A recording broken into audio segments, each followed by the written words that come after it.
Emilia Marchenko. I'm Dennis Kudla. I'm Jesper de Jong. I'm Henry Laaksen. I am Francisco Cerundolo, and you are listening to the Game to Love podcast.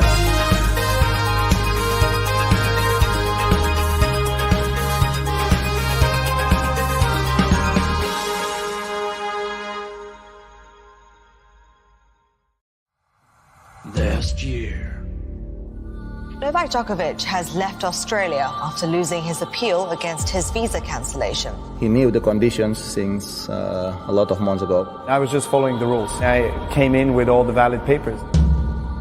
The volley! Yeah. It's so good! He's done it! It's the miracle in Melbourne. Novak Djokovic has been granted a visa allowing him to play in next year's Australian Open. Fans who taunt Djokovic are on notice. Do so and you'll be kicked out by security. Carlos Alcaraz is out of the Australian Open. I look at my ranking, it's giving me a lot of confidence, but on the other hand I know that these are just the numbers. Anybody can win a Grand Slam right now. Who is going to avoid Novak Djokovic? Daniel Medvedev's in the same court as Rafael Nadal. It doesn't get much worse, I'm sorry. Can Raducanu beat Coco Gauff in a second round bet? Felix Auger-Aliassime will win the Australian Open. Iga Swiatek will win. Aryna Sabalenka and Taylor Fritz. Yes. You heard it here first. Novak Djokovic, clear winner for me. So my projected semi-finals for the women's, Zheng against Pegula and Garcia against Samsonova. I see Novak Djokovic holding his 10th Australian Open trophy this year. I see Maria Sakkari winning her first Grand Slam title at the Australian Open. The Nicholas Kyrgios steam train is powering his way through to an Australian Open title win, and he's taken out Novak Djokovic on his way.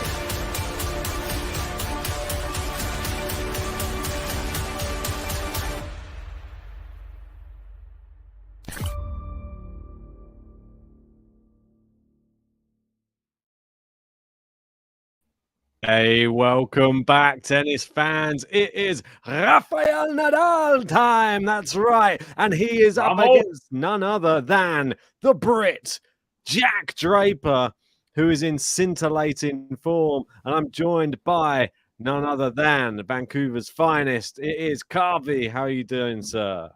Doing great. Doing absolutely fantastic. Been looking forward to this first day of major action for a while now. So yeah, been watching a little bit of tennis all day and just getting into that first round groove. So this one's a popcorn match right off the bat. I'm really excited for this one. Couple of lefties.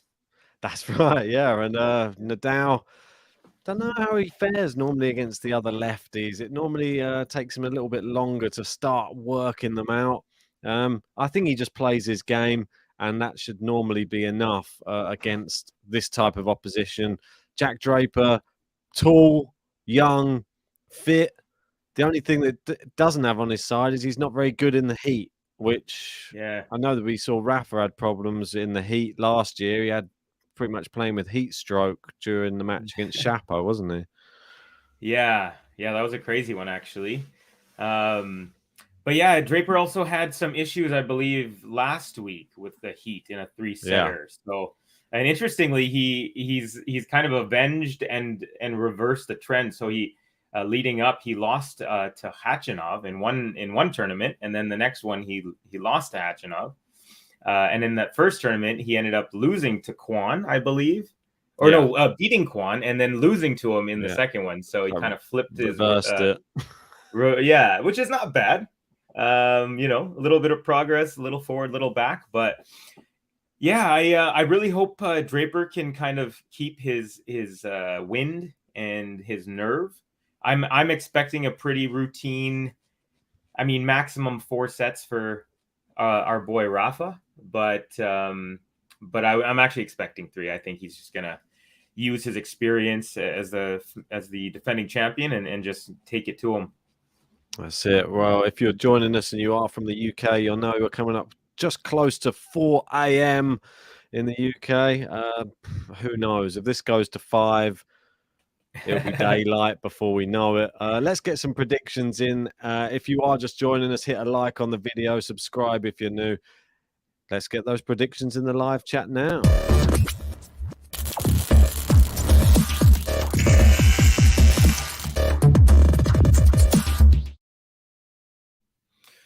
All right. Well, I jumped the gun a little bit there. Got a little excited. But yeah, as I said, I'm expecting Rafa, even though this is going to be a pretty good matchup. Yeah, I think the experienced former champion or defending champion is going to take it in 3. How about you? Yeah, I mean, it's hard to see it any other way than a Rafael Nadal win. Will Draper be like a deer in the headlights? I think I'm going to go Rafa in 4. I think Draper might take the first set and catch Rafa a little bit cold. Obviously, Draper's been playing a lot more tennis leading into this. Rafa's not really on a good run at the beginning of this year. I don't think it takes him long to get in his groove, though, Rafa, and especially big match, big tournament, Grand Slam, and he's reigning champion as well. And Draper, well, we saw he did. He took a set off Djokovic at Wimbledon, so not many people can say that. Yeah. Yeah, no, absolutely. Yeah, I think you hit the nail there on the head. We actually have Ed Oak here in the comments, very similar sentiments to both of us here. Rafa is certainly vulnerable in this match, but I do not think that Draper has the weapons to blow Rafa away. It will be close at times, but Rafa will win in straight sets, I think.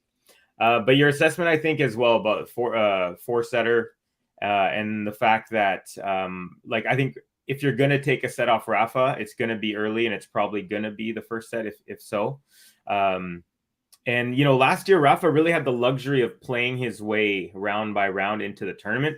This year, it's not going to be as favorable in terms of draw. So he is going to be feeling a different type of pressure right from the outset than he did last year, for sure.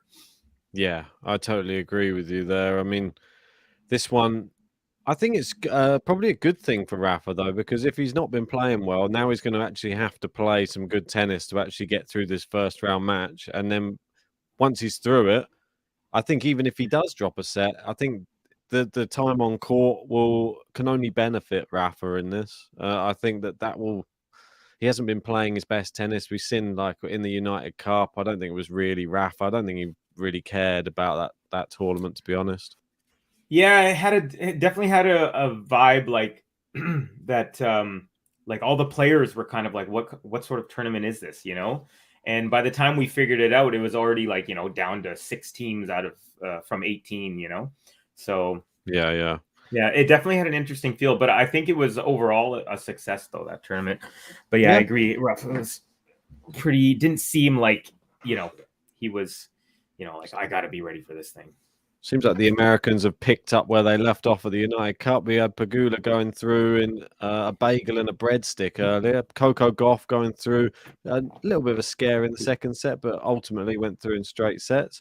We've got 2 Americans playing right now, Nakashima and McDonald. McDonald after set to love, and they're just closing in on the end of the second set. Someone's getting excited about the Americans.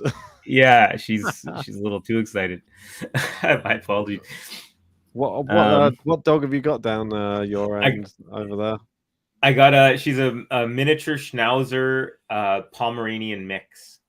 So do you want to bring her on so we can all get to see her? Let's see if I get Gobi. We like to have some GTL firsts. That's all. I think JP's brought some on the stream before, but why not? I'll say a quick hello to everybody in the live chat while you're doing that. Say hello to Gene. Good to have you in, buddy. Good to have Lexi in as well. Tiffany in saying, still can't believe the number 1 seed managed to draw Draper in the first round. What are the chances?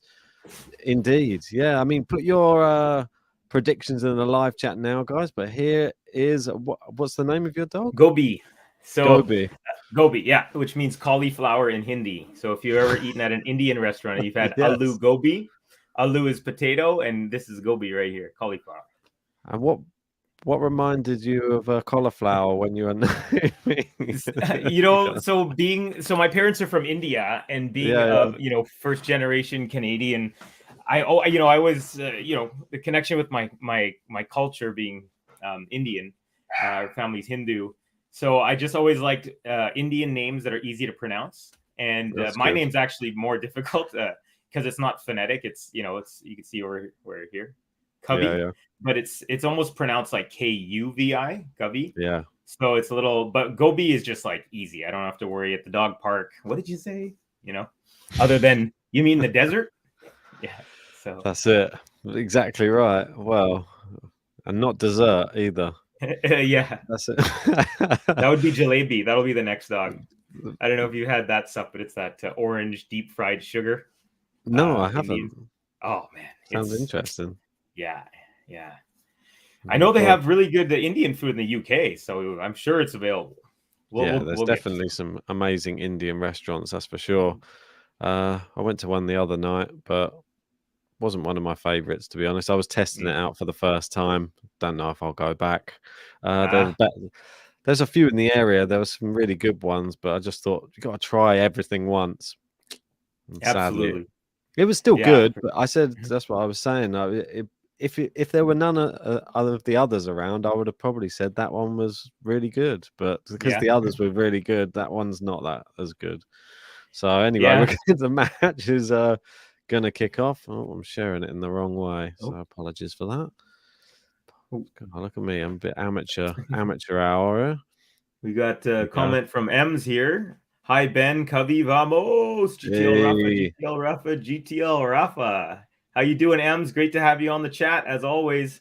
That's it. Let us know, Ems. Is it you that joined on the Patreon slightly late and then managed to get the 30-second seed? Because there wasn't Emma that joined on there. I just want to check to see if it's you. Yeah, We've let us got know. Max in as well saying thanks for doing the live stream. Appreciate you being here on this. Hey, Max. Hasn't been many people joining for these first few matches, which I've been a little bit surprised about, to be honest. I thought everybody would be raring to go for the Australian Open, but it just doesn't seem to be that much interest at the moment. Maybe it's because it's first round.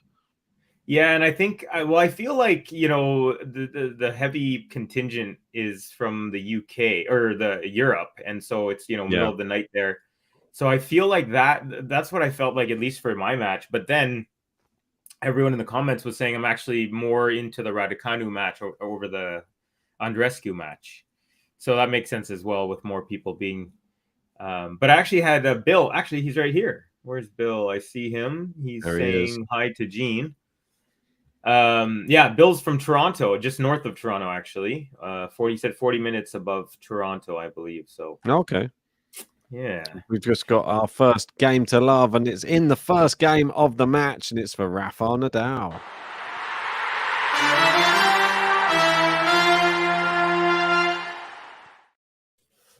Pretty straightforward first game there from the defending champ.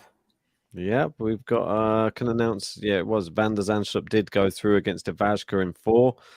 Cord has just taken the third set. It's now 2-1 against Christian Garin. Mutet and Yibing Wu are into a 5th set. There, it's Mutet up a break in that 5th, 3-2. And Talon Griekspoor 2-0 up against Pavel Kotov. Looks like he's going to take that one in straights. And Shapo in a bit of a dogfight at the moment. 2-1 up against Dusan Lajovic. Okay. What's your take on Shapo? He's so up and down, isn't he? I mean, it's so hard to really get behind him. I mean, you see the talent, but it's so inconsistent. He can be on the brink of beating someone like Nadal or Djokovic one day, and then the next day he goes and loses to just some nobody. It's just consistency's all over the place. Yeah, it's just that volatility. That's the word I think of anytime I'm thinking of Shapo. He's got the high highs and the low lows. When it's not going well, like mid last year, he had. Oh, looks like we got our first double fault of the match from Draper. Was that? I don't think so. I think it was an ace, wasn't it? Oh, my bad. I thought that clipped the net, and then I see Rafa gingerly. Oh, okay. No, you're right. Never mind. It's fine. There you go. Yeah. There's another match playing. Oh, go on. I was saying, Shapo had that really horrible mid part of the year, kind of end of the summer last year, where he lost like 7 or 8 straight matches, couldn't get any rhythm in anything. Then he started doing all right in the I think he was it Asia or was it Tokyo, I believe. He went pretty far, went to the final. Anyways, he finally started picking it up and playing to his potential, because it almost was getting to be a horrendous season, like a very one to forget. But I think he salvaged it a little bit. But yeah, I feel like on the Canadian side at least, Felix has kind of figured out a level of a consistency that Chapo never has up until this point in his career. Yeah, So, maybe. we'll see. But I still think that the jury's out still a little bit on Felix. I mean, I want to get on the bandwagon because he's still really young and he's really talented, but I still have my reservations because I've only seen it on indoor hardcourt and I haven't seen him do anything to suggest that. Apart from that match against Medvedev when he had match point, I think was it Australian Open last year? I can't maybe remember. it was at the quarters, something like they that. did play, yeah. Yeah, that's what I mean. And I think he looked really good then. But other than that, I haven't really seen that much from him, to be honest.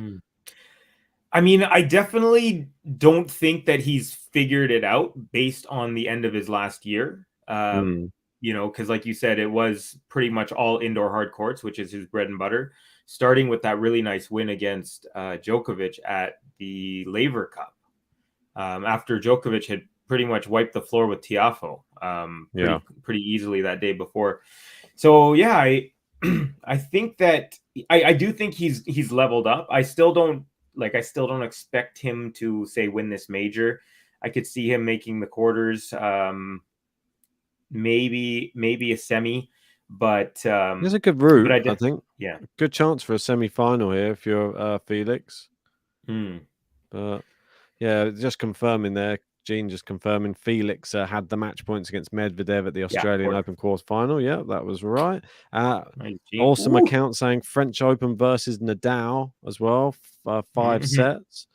So there has been some good matches. There's been some signs, but it just getting it over the line. It's similar to like a Chapo though. He had the 5 sets against Nadal, didn't come through, didn't win, and that's the thing with Chapo. I'll keep going back to like what he says in press conferences. He talks as if he's just happy to be here, which I don't think that's it's sort of similar to the Kyrgios, but the Kyrgios one is just like I'll just do what I want, and if I decide I want to play and I want to try harder to earn more money and win titles, I'll do that. But otherwise, I'm earning a good living just doing this, and that's pretty much the Chapo thing. Is I'm good enough just to earn money and stay inside the top 20, and that's enough. Yeah, I mean, if you asked me 2 years ago, I would say that I thought he had a real chance to win a Grand Slam. Today, if you ask me that same question, I personally don't see it in his future. And I think the volatility and also some of that sort of attitude that you've mentioned in that sense where it's like, I'm happy to be here. I'm living a good life. I'm traveling. I'm going to warm places and I'm, living it. Yeah. And I think that's definitely another thing where Chapo and Felix have kind of like, you can really see Felix got this fire in his eyes. Like, I believe I can win these tournaments. So he's got a phenomenal coach on his side. Actually, did you see the break point? I have not seen it yet. No, I'm still waiting to. Well, myself and JG we're going to watch it together so that we could do a podcast on it. But yeah, we haven't been at the place where we can do it. And a great passing shot there from Nadal, and that's 3 good shots in a row where he's crushed the ball. The backhand's looking really good from Nadal today. It has to be said. Yeah, really timing is on for sure so far to start the match. Inside out backhand was good, and the cross court backhands look good. Yeah, it's something I generally look out for at the beginning of the match. Are they hitting it clean? Are they hitting in the middle of the racket? And both of these guys so far are striking the ball well, which bodes well for a nice match here for us. Yeah, let us know if we got Gary in as well saying, hey, gentlemen, GTL family, match of the day on the women's side was Callan Sky Collins, outstanding tennis. I gave you guys a like. Good luck, Rafa fans, Draper fans too. And let us know who you are in the player roulette. This is the thing that's going on at the moment. Obviously, I have Rafael Nadal as my player roulette player. So exciting stuff for me. I'm getting to actually have Rafa as my main man in this tournament, which Nice. not many chances I get. I get to have that over JG. JG normally tries to have that, but I've got to cheer Rafa on this time because There you go. otherwise somebody else will get that title. I mean, we've got some people. We've got Lynette Marshall in our Patreon has Novak Djokovic as the selection, and I think there was a lot of people in there probably wanted that one. JG has Grigor Dimitrov. So okay. Now, maybe you can educate me and a couple of the couple of our viewers here exactly on the game of the player roulette. Well, player roulette is just if you're signed up to the Patreon, well, before the Australian Open began, you would be allocated one of the seeds from the men's tournament, and it was just picked at random. We had the random number generator going round, and then everyone's names got selected. So we had 32 people enter. Well, 30 people, and then we added me and JG in. There you go. Made it a full. That's it, mate. So there's a interesting one. Ross has got Medvedev. That's quite a good one as well, I think. You'd be happy with that. Yeah. And I'm trying to see. You've got Tiffany with Kyrgios. That's not a bad one either. Landon Lowe has Tsitsipas. See how he gets on in his first match. That's coming up probably in about 4 hours' time against is that Konton Alice? Alice. I actually called it Alice Djokovic. Oh, nice one there. Yeah. Djokovic match in Adelaide, or was it Auckland? It was one of those. Adelaide, wasn't it? Yeah, I think you're right. Actually, Auckland was the women's one that I did. But anyways, it was Alice was very impressive, big hitter. And from what I gathered from my research, because I hadn't seen him play too much, I definitely heard of him, but I'd never actually seen a full match. But he's a big hitting, big serve, really big serve, and a nice big forehand. So that's one thing that Tsitsipas, you can kind of dent Tsitsipas if you have that kind of powerful combo of those two. Yeah. Especially if you could work his backhand. I still think Tsitsipas will win, but I think Alice is one of these guys who had a pretty good junior career, and he's like kind of filling into his body. He's good player. So a guy to watch out for, but good on the indoor hardcourt as well. Yeah, definitely. Yeah. So definitely very impressive because, like I said, I hadn't seen him play before, and that match was 7-6, 7-6 versus who I think is the current best player in the world. Impressive. Novak. So. Well, we've got M's just confirming. I have Corda, I think. Yeah, I think you're right. I think there was just a second Emma that joined the Discord after you and managed to get Boutique van der Zandstrup. So Corda currently in a fourth set at the moment with a breakpoint opportunity. He's up 2-1 against Christian Garin. And we've got Mutet still in that fifth set, but he's facing breakpoint at 4-3 up against Yibing Wu. Will Wu be able to come through? Hachanov is up 5-3 in the first set against Abata Morales, and another tiebreak for the Americans, Nakashima and McDonald. Will Nakashima be able to get it this time? Looks like he's down a mini break at the moment. Well, someone really wants to play the winner of this match between those two. Nice to see a nice even battle. And obviously another match being covered on GTL at the moment. It is two previous champions, Sofia Kenin and Victoria Azarenka. They are playing at the moment, and Kenin 3-love up at the moment. So is this the resurgence of Sofia Kenin? The place where she made a name for herself at the Australian Open? Yeah, I think there's definitely some of that juju when you've won there before. I think that really helps. And what's crazy as well, out of the 128 women in this draw, these two, as you mentioned, are former champions, and they're the only ones that have won this title. Yeah, exactly. I know, which is crazy. Like, I mean, it is a bit crazy, right? Out of 128, only two have actually that are in this tournament. And huge bummer as well. Badosa was having to pull out. Someone else pulled out in the same hour. Tomjanovic. Tomjanovic, yeah. Yep. Hometown. The first Aussie I've heard without an Aussie accent, Tomljanovic. Well, we can't all have it. Yeah. Everybody from well, that's what they're saying in the Sarkari match. She's so happy to play in Australia because there's so many Greek over there. So she gets a lot of support in Australia. It's like a second home. Yeah. Yeah, I've heard Tsitsipas mention that as well. We got Gene in saying, do I have Musetti right, Ben? Yes, you do. Yeah, you have Lorenzo Musetti. That's Gene's pick for player roulette. And we've got Bill in saying, Ben gets Rafa. The fix was in. Well, we'll wait and see. He pulled the number out himself. No, I'm just kidding. Say a quick thanks to So Iconic as well. Not sure if we read this one out. Hey. Saying rooting for Rafa, nervous that Draper will settle the nerves and make this uncomfortable for Rafa. Thanks for the live stream. So Iconic. Obviously, another person I believe who is in the running for player roulette. Mirmir Kecmanovic. Ooh. Maybe not the favorite at this one, but you never know. I know. I don't think that was one many people were hoping for when the draw came out, but the way it goes. Oof. It's a Serbian, Rafa. just not the right Serbian. Yeah. Yeah, he actually really impressed me at the beginning of last year. He took that spot of Djokovic, and he just went, I think he went to like 4 straight quarters after the Australian.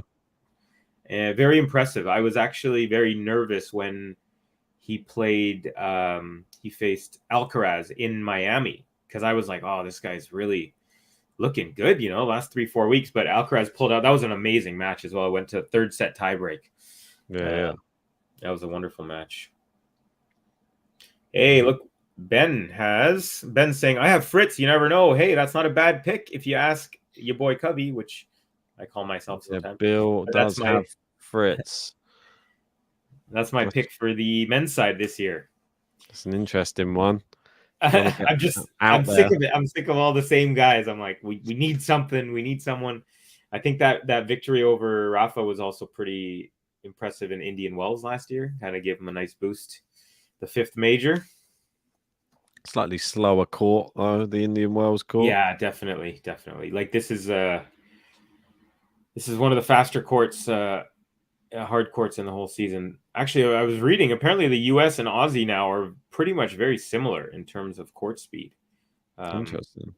Yeah, before there was a big disparity. US was a little bit slower, but pretty much they're similar. I think it's like they have this rating. They're both about 40 or 41 on the CPI rating. Wow. So we got interesting one just kicking off right now. We have one of my qualifiers to watch, Brenda Fravitova, up against Sasnovich, and the break point early in the first game for the 15-year-old. Can she get it done and cause the upset there? Hope so. Yeah, that would be amazing. I'm a huge fan of those two Fravitova sisters. Phenomenal athletes. And yeah, just from everything I've heard and read and seen, very, very impressive. I believe Brenda won 8 titles last year, if I'm correct. Not incorrect. Yeah. Pretty incredible for a 15-year-old. Unreal. Ooh, overpowering inside out cross court forehand winner from Rafa. Nice rally here. 40-15. Gene just confirming McDonald 2 sets up at the moment. Oh, so Nakashima's on the brink. Yeah, Sophia Kenin trying to throw away her 3-love lead right now. She's now lost 1 game, and now she looks like she might get broken to go back on serve again. Kalanina's just taken the first set against Coco Vandeweghe, and Ernesto Escobedo, one of my qualifiers to watch. It's up against Taro Daniel. They're just kicking off just now. I'm interested to see how he gets on. He's now apparently been accepted as Mexican citizenship now. And now his flag has now changed on the app. So interested to see it go from American to Mexican. Yeah, because the last time I saw his name, it was American. So, well, I guess the papers went through. It's his coming out And it's party. official. Yeah. They'll get the mariachi band playing in the stands for him, hopefully. We've got Tiafoe's up a set. They're just kicking off the second. How do you see Tiafoe's chances in this one? In this tournament? I think he cruises this. I think he cruises the first few rounds pretty simply. That's actually a bit harsh. I feel like in the first round he should do straight sets. He's probably going to play Shang. I think it is Shang next. It's the 17-year-old from China who got past Otte, but it wasn't straightforward. It looked like he was struggling to get it done at the end, but he still went through in 4, and that's the main thing. It's a first Grand Slam tournament for him. It's exciting. I'm excited. The other Chinese guy at the moment, Yibing Wu, he came back from a breakdown and he's 5-4 up in the 5th set now. Okay. This is the Wu that has basically always been known to be really good, but last year overcame some injuries and kind of took the challenger tournaments by storm. Is that right? That's correct. Yeah. Yeah. So I did watch a little bit of him last year at the end of the year, but I haven't properly seen him. That would be a nice one to watch too. So he's, oh gosh, that's a barn burner over there, huh? Yeah, on serve. Cracker. Corda looks like, yeah. I mean, Corda looks like he's put out the fire that was Garen's comeback. Lost the second set 6-1, but he's pretty much through to the second round. Corda's got one of the nicest backhands in the men's side. Absolutely. Love watching that guy. Very smooth, easy power hitter. Sorry, what was that? I said great match against Djokovic, wasn't it?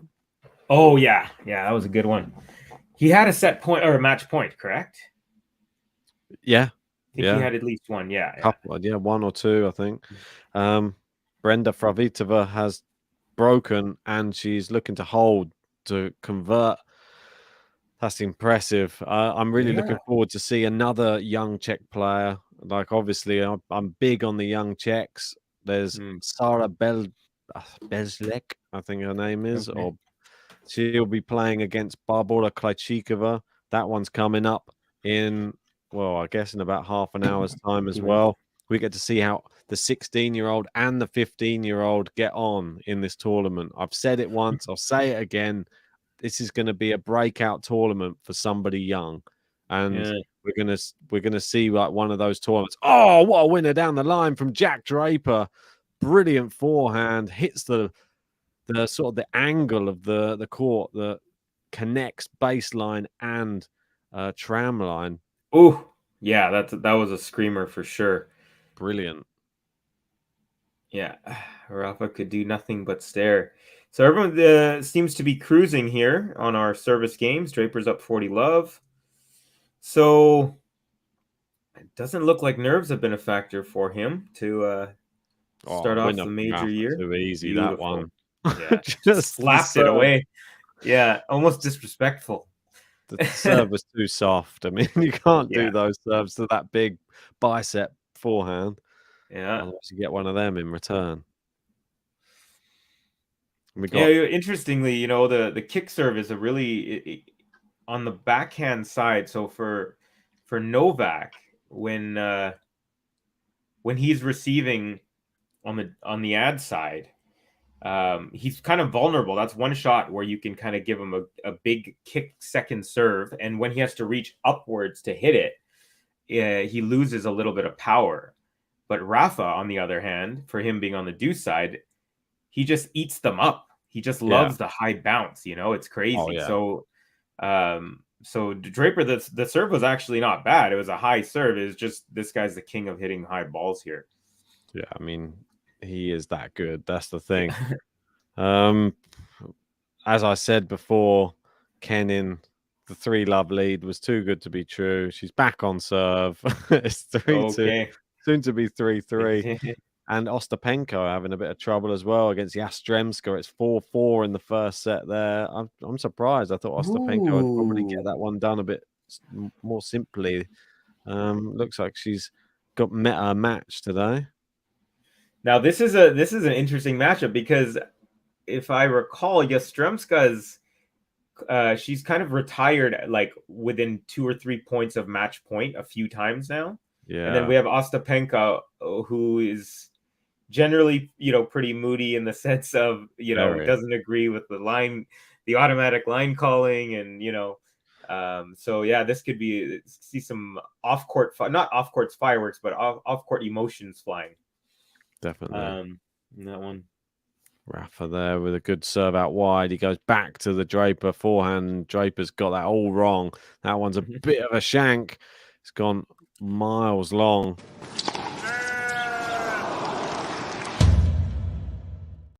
Shankaroo. That's right. 30 love. And we're on serve. This is sort of how I saw this match going anyway. I don't see there being any real threat until we get to the business end anyway in this first set. It'll either be 4-all, 5-all, or it's going to be decided on tie break. I mean, it's not going to be. I don't think we're going to see like close games, and it's going to be that type of thing. There's going to be one game that either Rafa takes over and tries to go break him, or Draper bottles it and can't find his first serve, and that's the pressure will get to you against these big players. We've seen it so many times. Yeah, for sure. But he could just serve well and get it to tie break, and then it's anyone's game, especially if you're a big guy like Draper. What's he, 6'5"? I think at least 6'5", 6'4", 6'5". I want to say 6'5", but might be even taller. I don't know. That's a double fault from Rafa, but no better time to do it than 40 love up.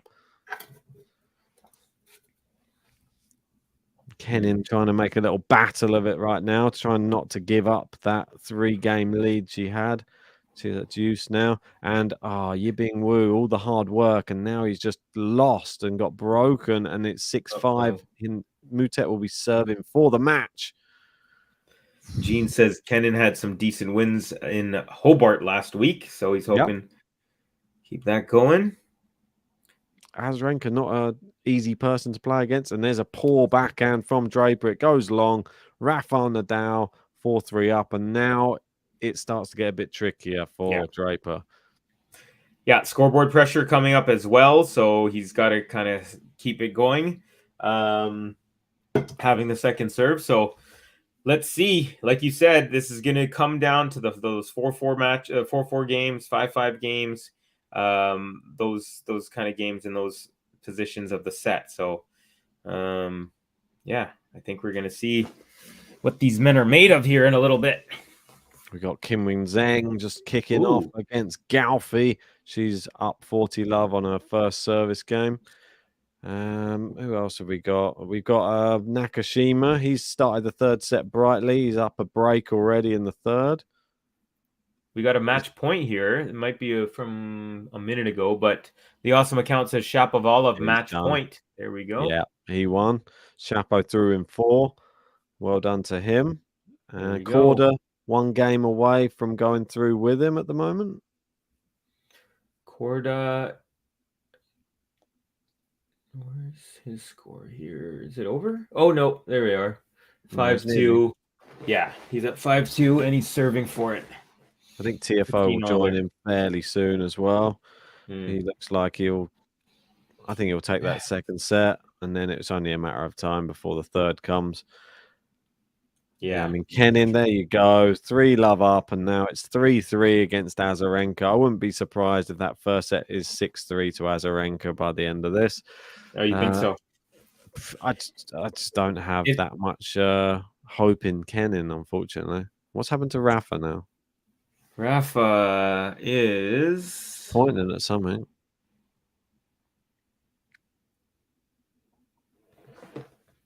He's pointing at something. I can't hear the. Yeah, he's. Is that racket restrung or something? No, he's putting his racket as though he. I think he left. I think he wanted a racket restrung, and the person took the racket he was currently using, rather than taking the one he was giving to be restrung. So, the ball boy took his bag. It looks like he's saying the ball boy took the wrong. Oh, okay. Funny. Ridiculous. They've taken the wrong racket for stringing.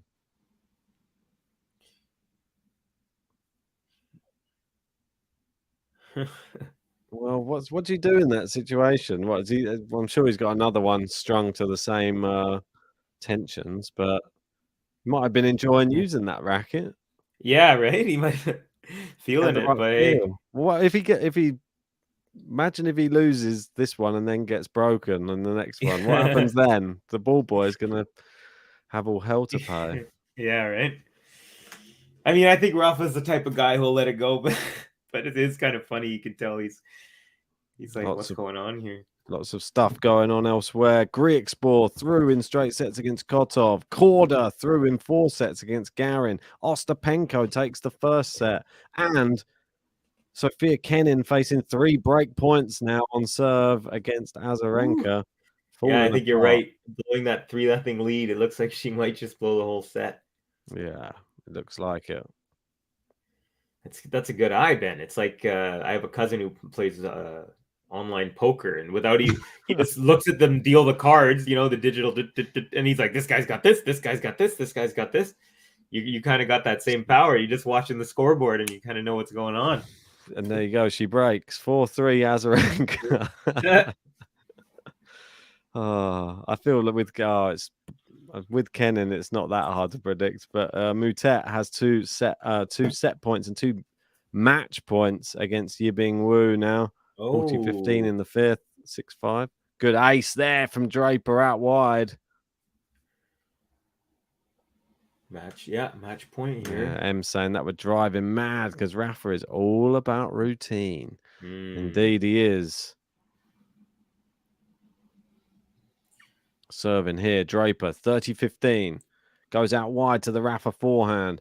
Now a little drop shot there. Rafa comes in, plays it down the line. Draper with the cross court, but Rafa's there to meet it and volleys it away. 30 all. Nice backhand volley. Rafa charging the net. Very nicely done. Yeah, and menacing there. It looked like he took a very roundabout way to that drop shot, didn't he? Yeah, I know. Sort of just went round the houses. Yeah, right? Yeah. Wow, Yibing Wu has saved 2 match points. It's now deuce in the other match against Mutet. Oh, all right. Interesting. Yeah, Could that go to a final set tie break? Yeah, well, it's not too far off. That would be a nice capper to that one. Nakashima's broken. Point now. He's up a break here to start. Wu has break point. Wu has break point. Can he send it to the tie break? Let's go. I know. Yibing Wu. Would love to see that. Right, here we go. Break point Nadal while we're speaking, and this is the pressure time of the set. But great serve there from Draper, and it goes wide from Rafa. Blocks it. That's as much as he could muster there. Do you see majors in the future of Draper? I think it's possible, yeah, for sure. I do too. I don't know if it's going to be many. I feel like he might be like a Murray style, maybe like a 2 or 3. Yeah, he really impressed me. I've heard that he's had some back issues, but it seems to have been kind of behind him now in the last little bit. So if that fitness comes up, those issues, I think he's so big.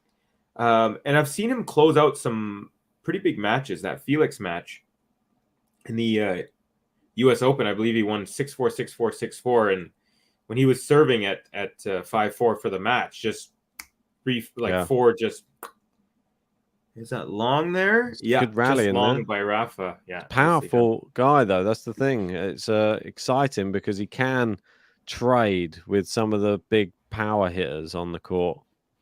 Absolutely, yeah. All right, well, yeah, and I think if he can get that out wide lefty kick serve, kind of how Rafa has it, he could really, cause a headache for all the big lefties righties that he's facing. Cool, good serve. Rafa just gets it back in play. Great shot there from Draper. It's an inside-out forehand winner. We're going to the business end.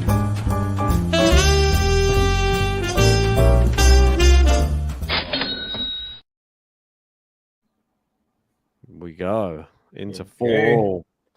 Mutet back to match point here. Qinwen Zheng already up a break in her match. But yeah, like you said, Mutet with match point number 3. And I'm not sure what happened to Karen Khachanov. He was 5-3 up. Now he's in a tie break against Zapata Morales. Oh, yeah? Yeah. I can't figure that guy out. No. Sometimes he looks invincible. Like when he beat Kyrgios at the U.S. Open, was it? Yep. He was phenomenal. It was like Kyrgios just couldn't get a... Oh, nice forehand winner there for Rafa. Brilliant. Kyrgios just couldn't get a handle on that match. Like every time he got a little bit of momentum, 2-3 points going, Khachanov just... Yeah, I guess his style just works against Kyrgios because he can really neutralize Kyrgios's power. And he plays a similar... Like, I mean, when they're playing each other, they're just, there's just hold, ace, ace, ace. Yeah, exactly. Mutet does it in 5. It's over 7-5 in the 5th set. Wow. There you go. Well, he earned that first round paycheck. 4 hours, 12 minutes on court. There's Rafa. Second serves in. Return from Draper. Lands around the service line. Rafa just happy to hit his with enough topspin just to keep it in the court every time. But now he's turning up the heat. Keeps going back to the forehand of Draper, who goes wide. Ooh. Good rally, though. Yeah? The back, or the lefty forehand rally cross court, rather. Yeah. Rafa's really... You could really feel the power coming off Rafa's... I think Draper in a pretty short amount of time will be able to get that type of power going. I mean, he's never going to get that same spin. It's a little bit of a different technique, but Draper can really pound the ball. Unreal.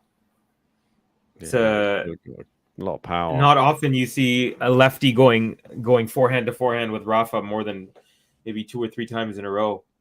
Ace from Rafa there. Yeah, out wide, easy peasy. And that's one thing that he's really picked up, I'd say, in the last 2-3 years of his career is the ability to win points a little bit more easily on his serve. So he's increased his first serve percentage. His second serve's a little more solid. That's what the greats do. Keep improving. First serve is off the net and long. All right. Going for a game to love here, right when it matters. The business end of the first set. Draper, good return. Rafa down the line. Draper can only loop it up. It's in. Rafa inside out forehand. Draper down the line's good. Rafa cross court. Draper into the backhand of Rafa. Ooh, just long from Draper. And it will be game to love for Rafael Nadal.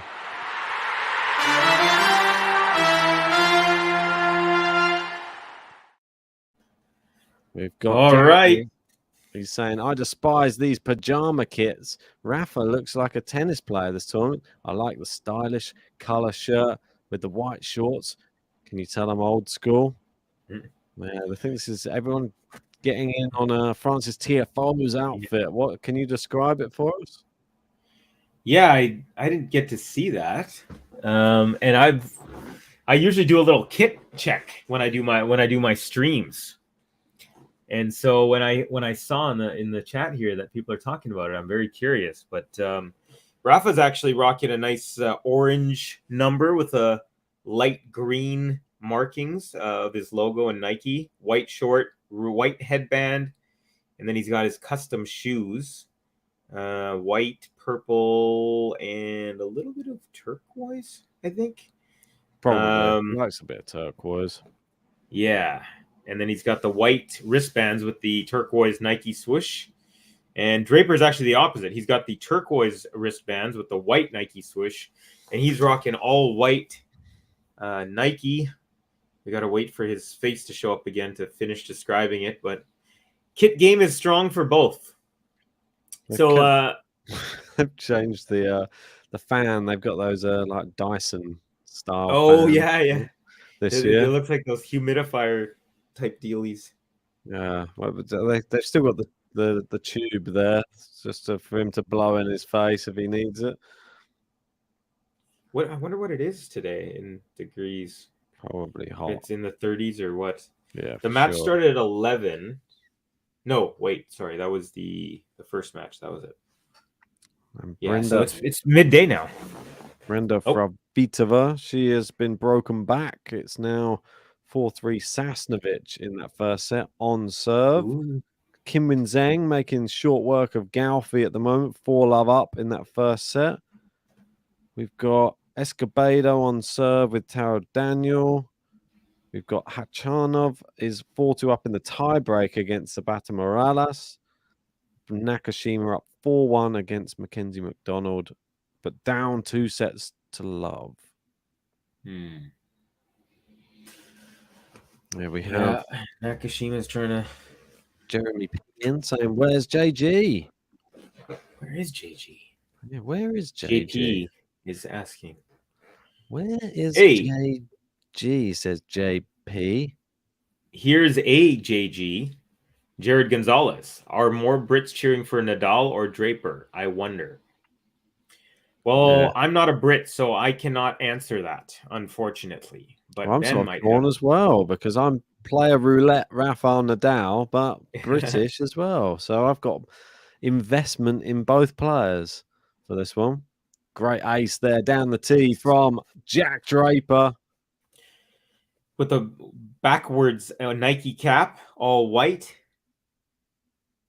White shoes, white shorts, and and he's got a little bit of pink on his shoes, or is that purple? He definitely has a good serve, that's for sure. We just hope so with a guy of his stature.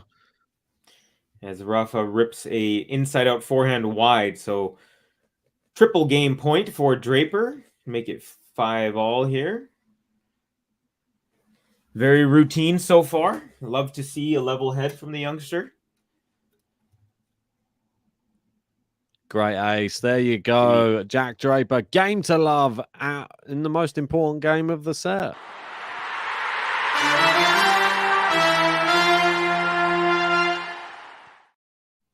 Quick little Draper button. It's Draper! Jack Draper!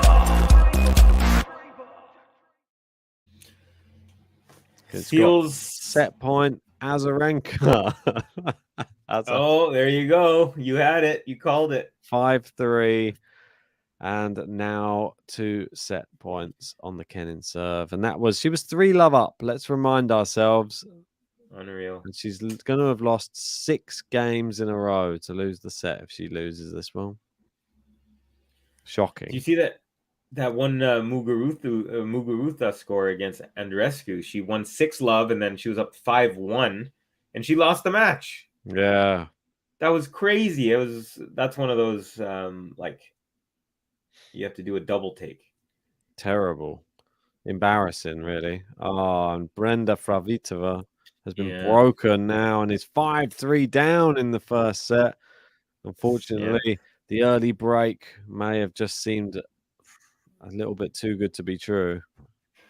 Yeah, Sasnovich now has the set on her racket, serving at 5-3. Stepenko, they're still on serve after the first set victory for Ostapenko. Here's a second serve coming up for Rafa. Here we 15 go. love. Oh, Gene's giving us a little update. Hachanov wins the first set. Thank you, Gene. 7-3 on the tie break. So I called Gene Jean Swart 47 when I first started streaming. Jean Swart. And then I watched a few of your guys' streams over the holidays, and you guys kept on calling him Gene, and I thought, maybe that's his name. Easy overhead foot away from Rafa off of the lob from Draper, so 30 love. Gary saying maybe 7-6, 6-7, 7-6, 6-7, 7-6. I might have to leave Carvey on the stream. If I was gonna say Ben needs to get at least half an hour of sleep before work, huh? Yeah, I think I'm gonna get any of this right. 4:35 for you? Is that right? It just seems like it's gonna be like 4:35 a.m. Wow. Well, if it gets too much, I can cover. What time is it where you are? It's only 8:35. Oh, nice. Yeah. Perfect. Yeah, I mean, I'll let you know if I start drifting off. Then just tell me, just remove me from the stream. Yeah. If I fall asleep, just Just press like the knock. button. Be like, hey, wake up, Ben. We close the stream. Just press a load of buttons to try and wake me up. Yeah. Oh wow. Jean Swart, I don't mind what you guys call me. That is perfect. Bill R says that's Jean to his friends, or is it Jean? It's one of the female tennis players, Jean, isn't it? Yeah, oh yeah. Don't think they Not in made it this through draw, though. qualifying this time though. Yeah. And PK, we've got PK saying Nadal's muscles have atrophied a little, glutes still going strong. All right. Well, we do get to take a look at it every time he's about to serve when he does his little underwear adjustment. But, Brenda Fravitova has just broken to love, so she's back on serve. Ooh. Go on, Brenda. There we go. Good shot there from Draper. He's been given the runaround. There's a great backhand winner down the line from Jack Draper. Big point. Fantastic. Still has a chance to put a little pressure. Jane's saying such a deep assessment of Nadal. Yeah. Yeah. I'm glad to see. I'm a bit worried about seeing every time you see Draper like hit something, you see the t-shirt come up and you see the strips he's got on his abdominals. He's got two long strips of that tape, the sort of like I don't know what it is, like muscle tape or something like that. Yeah. So that's a bit of a worry. It's into the net from Nadal there. It's a bit of an error, and he's at deuce now. First bit of pressure here for Nadal. Not really. I mean, it's only deuce on his serve, but he was up 40-15 with a chance to put it away pretty easy. So PK let's see. So Rafa's actually Ben fell asleep on stream during a Medvedev versus Simon rally once. There you go. Doesn't surprise me. Sounds like something someone would fall asleep on. Good return there on the baseline from Draper. He's going hard with the forehand. Steps around his backhand. It's into the net. It's poor, and he's annoyed with himself there, Draper. Yeah, that was very routine forehand. He was set. He was ready. That's the type of point you may look back on and say, oh, I really wish I got that one. I can announce that the young Czech player, the second youngest Czech player in the tournament, Sarah Belžek or Belžek, however you say her name. Let me just check. Belžek. I don't know. I think it's Bejlek. Bejlek, maybe. I don't know. Maybe. However we pronounce it. Hopefully she corrects the whole world soon, and we can all pronounce it correctly. I'm gonna see on the WTA why has he done that, Draper? He just swung wild at that forehand. He had a real opportunity there on a deuce on Rafa's serve. You don't get many of them. Yeah, that I think that point at deuce, that was a bad one. Like I said, that routine. He was even inside the baseline forehand there. So I'm on the WTAtennis.com website, and you can actually click on you can click on the player, and then a lot of the times they say their own name, but Sarah Bejlek does not have it. No, they do not have her height, her age, the hand. They're all too young, mate. That's the problem. Yeah. They've risen through the rankings so quickly that and this is the problem with those young Czech players. I think it was either her or it was or Brenda Flavitova. But I think Brenda was 1,040 in the world at the beginning of the year last year, and she ended the year in 170 or something like that. Yeah. So that'd be 8 tournament wins in a year will do that for you. Unreal, right? Yeah. Yeah. It's just crazy. 15 years old. It's just unbelievable. And this Bejlek is playing, a legend. She's already won the first game. She's playing a Grand Slam champion and multiple-time doubles Grand Slam champion. Yeah, absolutely. One of the best in this generation of doubles too. So Yeah, the Czechs, it's just a tennis factory over there, especially on the women's side. Unbelievable what they have been able to do over the last 10, 15 years. Ooh, Azarenka didn't manage to get it done straight away. She's going to have to serve for it, so I didn't get that right in the end. But Qinwen Zheng has just bageled Gaofi in the first set. Oh, man. I haven't heard the bagel button yet. I know. I don't know when we're going to get it out. All right, pressure times here. 5-6. We have Draper serving. Backhand from Nadal. Forehand, Draper. Backhand, Nadal. Backhand, Draper up the line. Forehand, Nadal. That's a looper that goes long. Beautiful backhand up the line from Draper there. Yeah, that was a great rally from both. Yeah, phenomenal. That backhand down the line was a top backhand from Draper. Yeah. This is a pressure game, this at the moment for Jack Draper. You got to think, if he loses this, he loses the set. He's trying to force this to tiebreak, and to have a rally like that and produce that type of backhand, credit. Great serve there from Draper. Steps in, goes drop shot. Rafa gets there, plays it past him. That was a poor shot from Draper. Bad shot selection. I mean, it's tough to get it to drop low when you're coming in that quickly. Just hit it. But I mean, he was there with loads of time. Just hit a big, clean winner. That's all you need to do. The ball was above the net, too. So when he got to the ball, it's not like it was low already and he had to kind of drop it back. Yeah, if you're just joining us, please hit a like on the video and subscribe to the channel if you're new. And join us for more tennis action coming up. We've got Iga that will be coming up in 3 hours' time. Do not miss it. Good forehand from Draper. Great backhand from Rafa. It's been a real weapon. Nice forehand winner from Rafa down the line. And the pressure's on now. I'd say this is as business as it's gotten so far in terms of business ends. That's it. I mean, he saw the frailty and now he's capitalized, doesn't he? Yeah. Just there's something extra on that forehand. I still haven't. Have you watched Nadal play live yet? I just want to see him hit one forehand live. Just at Wimbledon. Okay. Against Sonego. Was that last year in the infamous bring him to the net? That's it. Yeah, that one. Yep. I don't understand what he was calling him to the net about, and I still think it was a bit of gamesmanship, to be honest, just because he realized that he was going to lose the set if he didn't do something drastic. And then he disrupted the match and for no reason. And all it did was ruin Sonego's flow, and then he lost the match after that. So I thought it was a little bit. I'm not one to say it. I would only say it if I think it actually affected the match, and I think it did.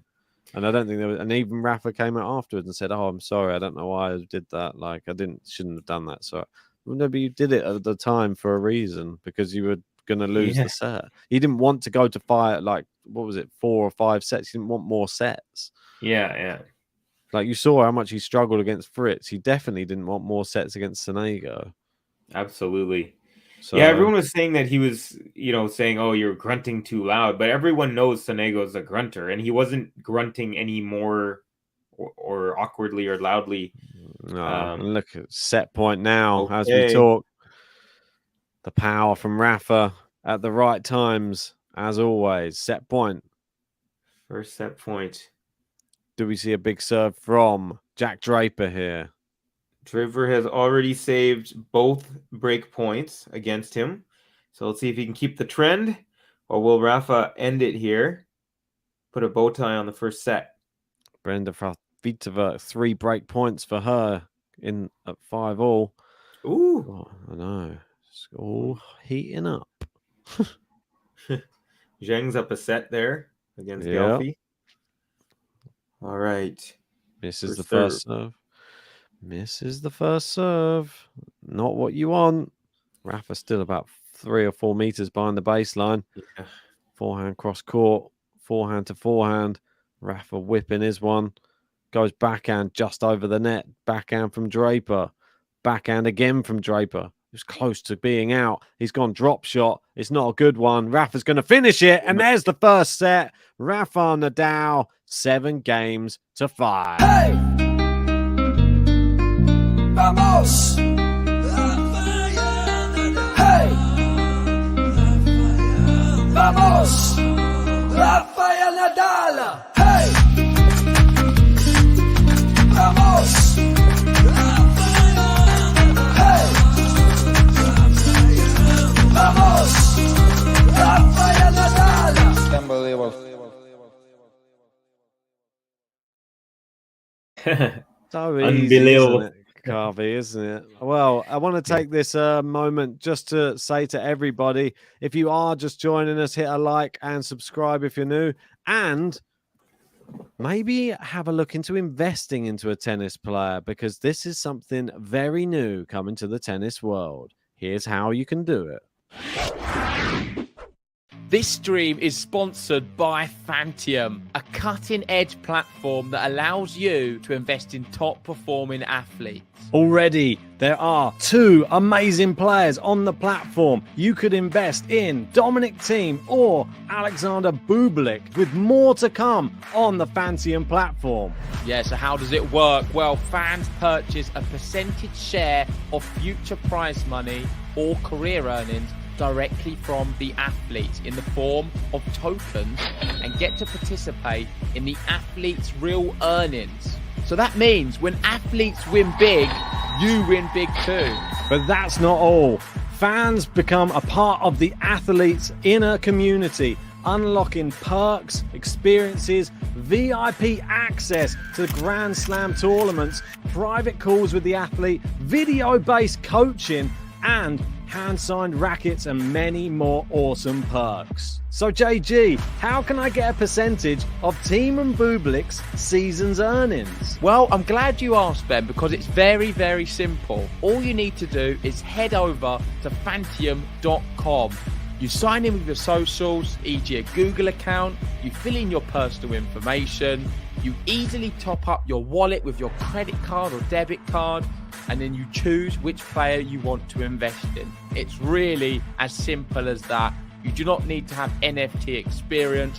All you need is to know how to use a phone or computer. Make sure if you want to get involved, go over and follow them on Twitter, join their Discord. This is the way you'll find out all of the new athletes that are going to be announced on Fantium. If this sounds interesting to you, make sure hit the link pinned in the live chat or the link in the description below.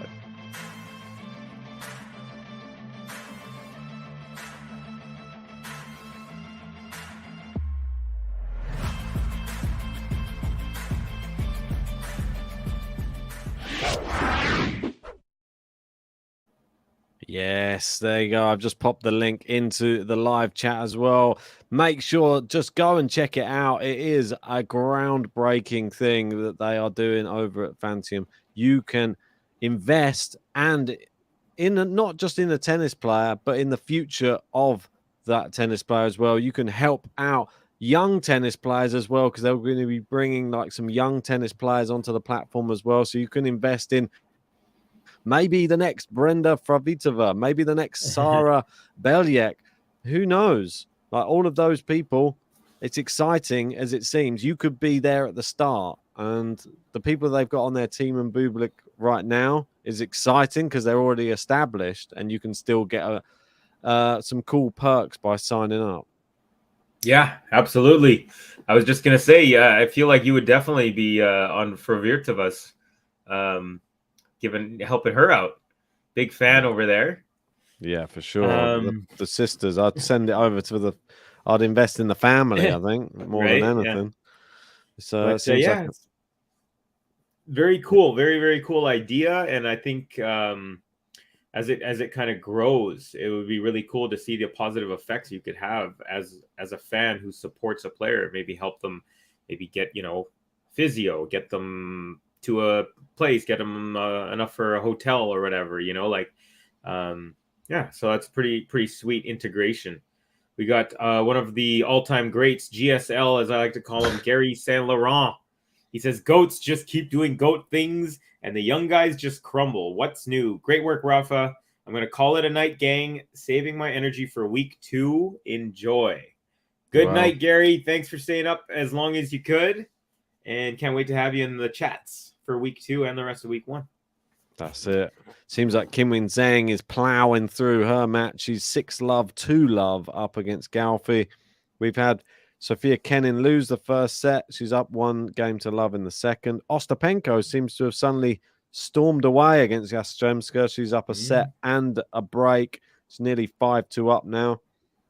It's all going past pretty quick. Belyek and Krajcikova 2-all in that first set. Okay. All right. Interesting. And then we've Right, got Nadal back out on court.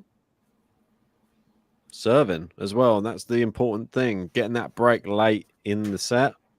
Yeah. You serve first. Good serve out wide. Good volley. No chance for Draper. serve and volley from Rafa. Something that he really developed. A bit annoyed I gave Kenin a good button as well. Well, Dylan gave me a hand producing some music, and then I just said I just wanted a few buttons for some of the players who you never know. It's always good to just have a button just in case you cover that player again. But those players like Yuan and Bauskova and not sure if you got to use the Bauskova one. I did a couple of times, yeah. Okay. Yeah, it's always good just to have it there, just in case. For sure. Fravitova has lost the first set by 7-5. That's a topsy-turvy first set. Filled with promise, but ultimately nothing to show for it. The newly Mexican Escobedo is tied at 4 on serve here in the first set. Lehechka and Chorich. Lehechka's up an early break. 2-love, and he's serving now in the third game. One I should have probably gone bigger on, to be honest. Lehechka.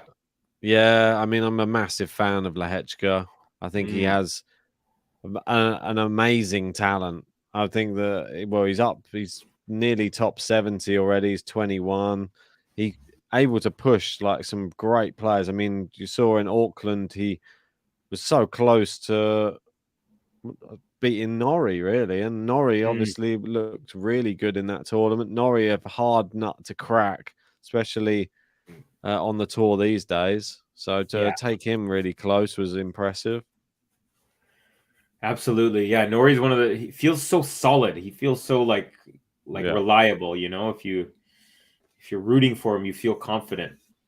Sonego and Borges tied up early. Baez, Kubler. We've got Baez, who at the moment, I mean, it's ridiculous, to be honest. I know what JG said. I didn't realize how ridiculous his record was at the moment. Yeah, I mean, he's 1, 2, 3, 4, 5. 1, 2, 3, 4, 5, 10. Yeah, so in his last 17 matches, he's only won 1 of them. Wow. Yeah, so he lost 11 in a row. Then he won against Sonego. And then he lost another 5 in a row.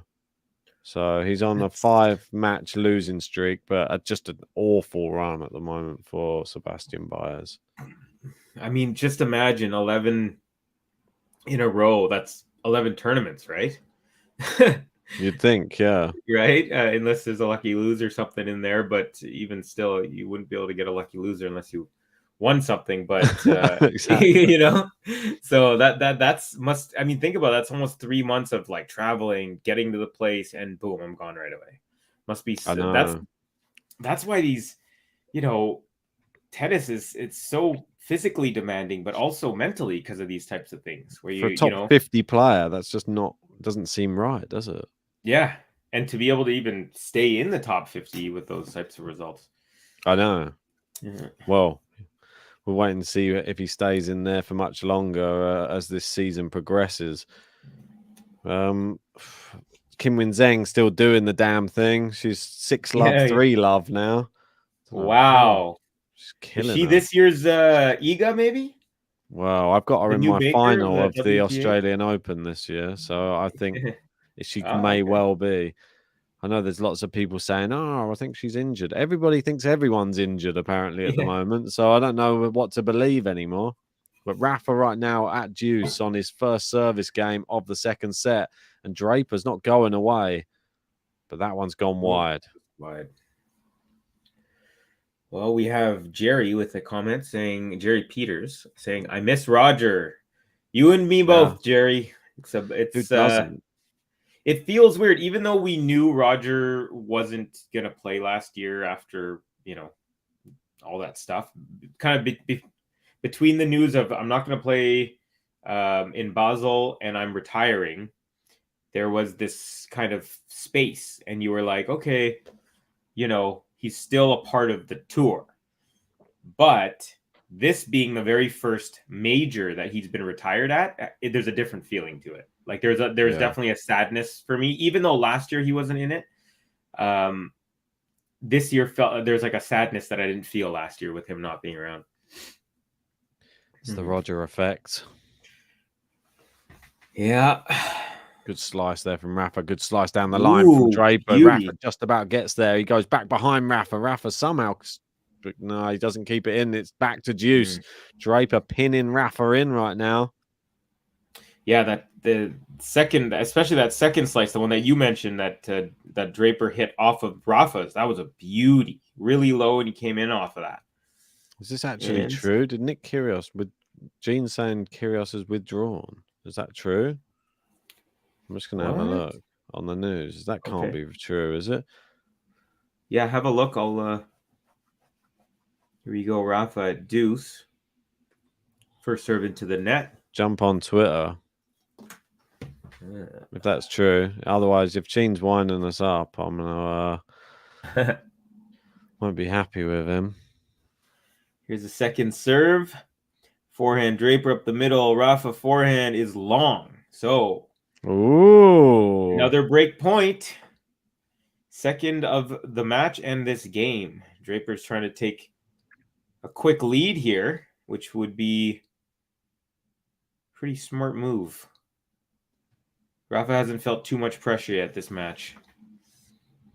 But it hasn't been easy either. Definitely. Any Yeah, it does say Jose Morgado's announced it, so it must be true. For the first time since his Wimbledon run and after the best season of his career, he withdraws from the tournament before his first round match because of a knee injury. Bad for him and for the tournament. Yeah, that is very, very sad.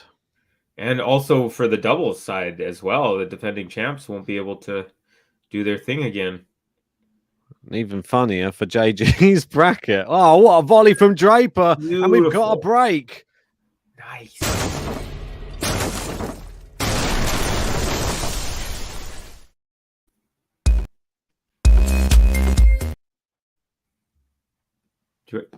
Remix. It's Draper.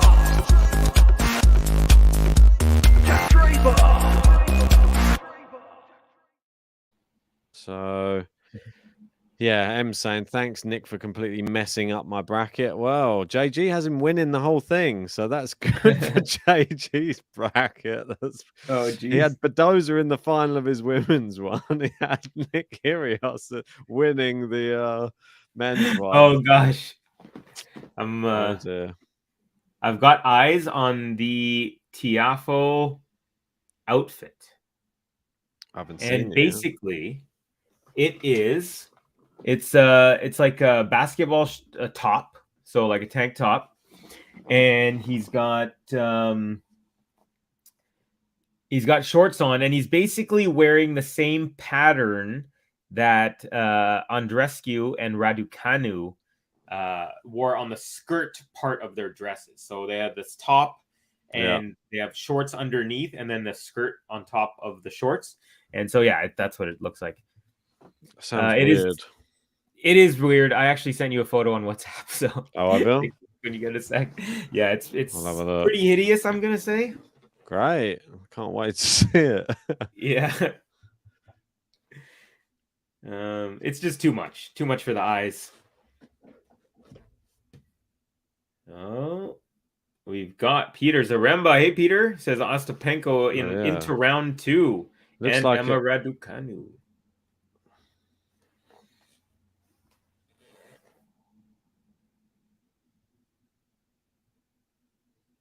And Rafa's return into the net there. So quickly 30 love for the Brit. Looking pretty sharp to start the second set. The only way I can describe that kit is looks like when a TV doesn't quite get the right station and it gets caught in between two stations and you get that type of image on the screen. Yeah, right? Yeah, it's got this sort of, or like rainbow threw up on itself, maybe. But it's not super rainbowy colors. But anyways, it's definitely, it's something. We'll just leave it at that. Right, well, Draper not messing around here. He had his break. Now he's looking for a game to love to consolidate. This would be the first consolidation of the match as well. Yeah. And there it's into the bottom of the net from Rafael Nadal, and it is consolidation from Jack Draper. It's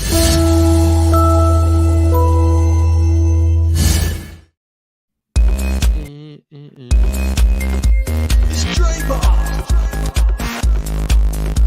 Jack Draper. Well, all right. Lehechka is 4-1 up against Borna Choric. We've got Kim Win Zheng up 6-love, 5-love against Galfi. I mean, it's just one-way traffic there. Kenin still trying to stay in it in her match against Azarenka. 2-all, but facing 2 break points. And how is Belgiek or Bailek doing? She's at deuce at 3-all against Krejcikova. That's a tough one. Yeah. Holding her own. It's not raining, is it? You are joking. Are they? They're actually closing the roof. Oh, no. I might have to signal. Whoa, I don't know what that signals now. How long is this match going to go on? Oh, the little things are coming up. Yeah.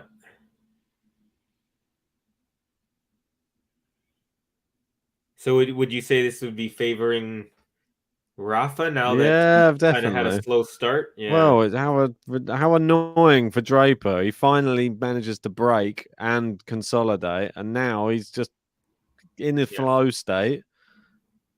That's a bummer for sure. Frustrating.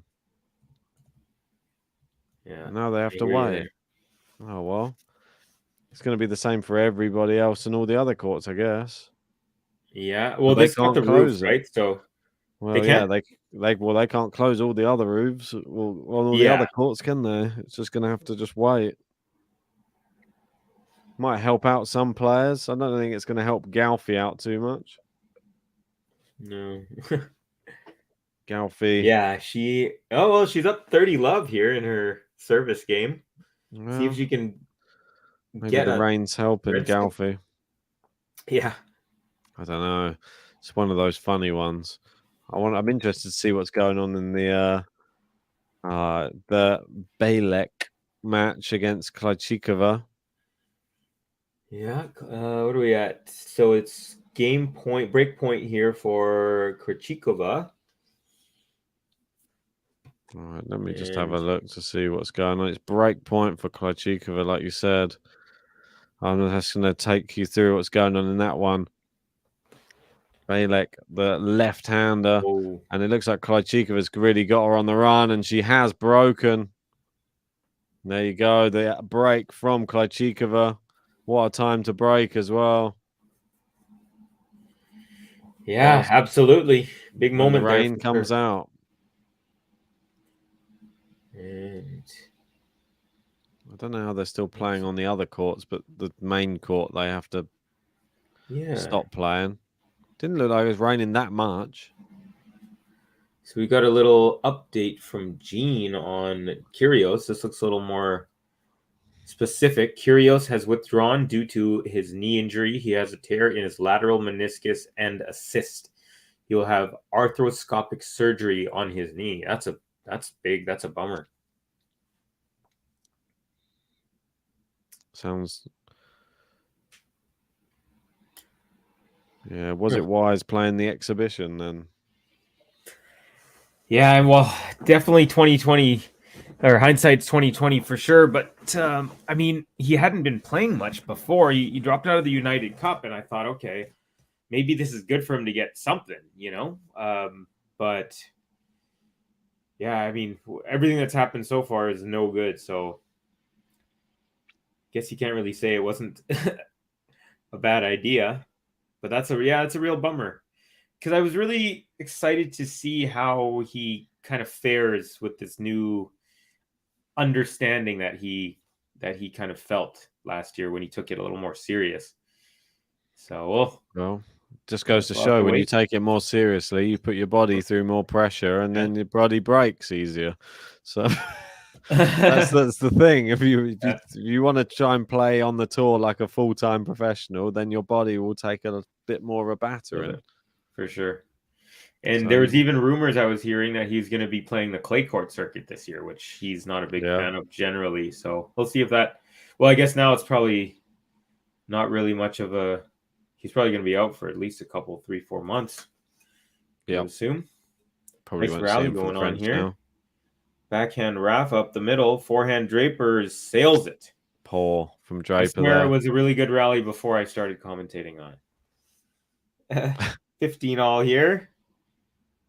And Rafa trying to get into this set. Zane throwing it away now. She was 6-5. Was it 5-love? And now it's 5-1 and 3 break points. Ooh. She's doing a Muguruza. The greatest comeback of all. Yeah, right? Exactly. Terrible. Hope she doesn't do that. I would be so disappointed if Kim Win-zeng went out in that fashion. Oh my gosh, for sure. I'm not sure she would recover from that. Tara Daniels broken at the back end of the first set. 6-5. Poor backhand there from Rafa. Goes wide.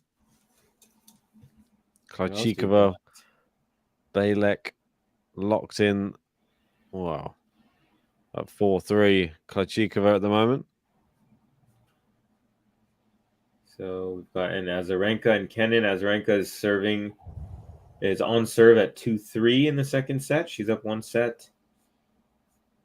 I wonder if Kenin's going to come back and force the third. I feel like it might be in the cards.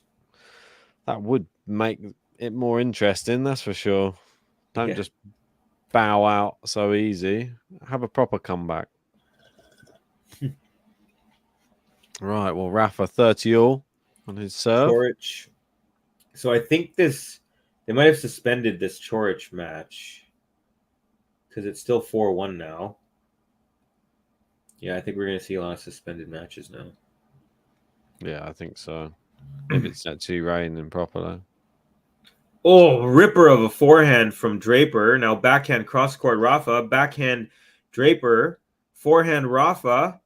Forehand Draper. Well done, Draper. He stayed in that rally well. Well done. He's fourth break point here. Beautiful, yeah. Rafa dumps that one into the net. Beautiful rally. A couple of really tough shots that Draper brought back. Escobedo's lost the first set.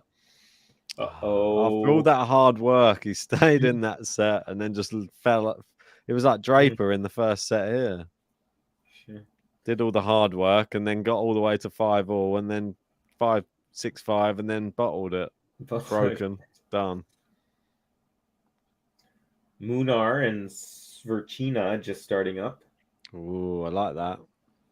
Good match. Munar, a bit of a workhorse on the court. Mm-hmm.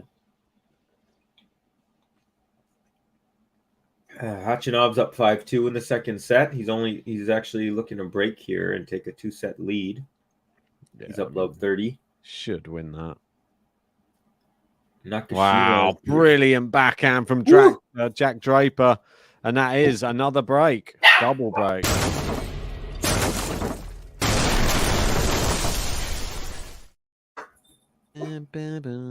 It's Drew. Hey!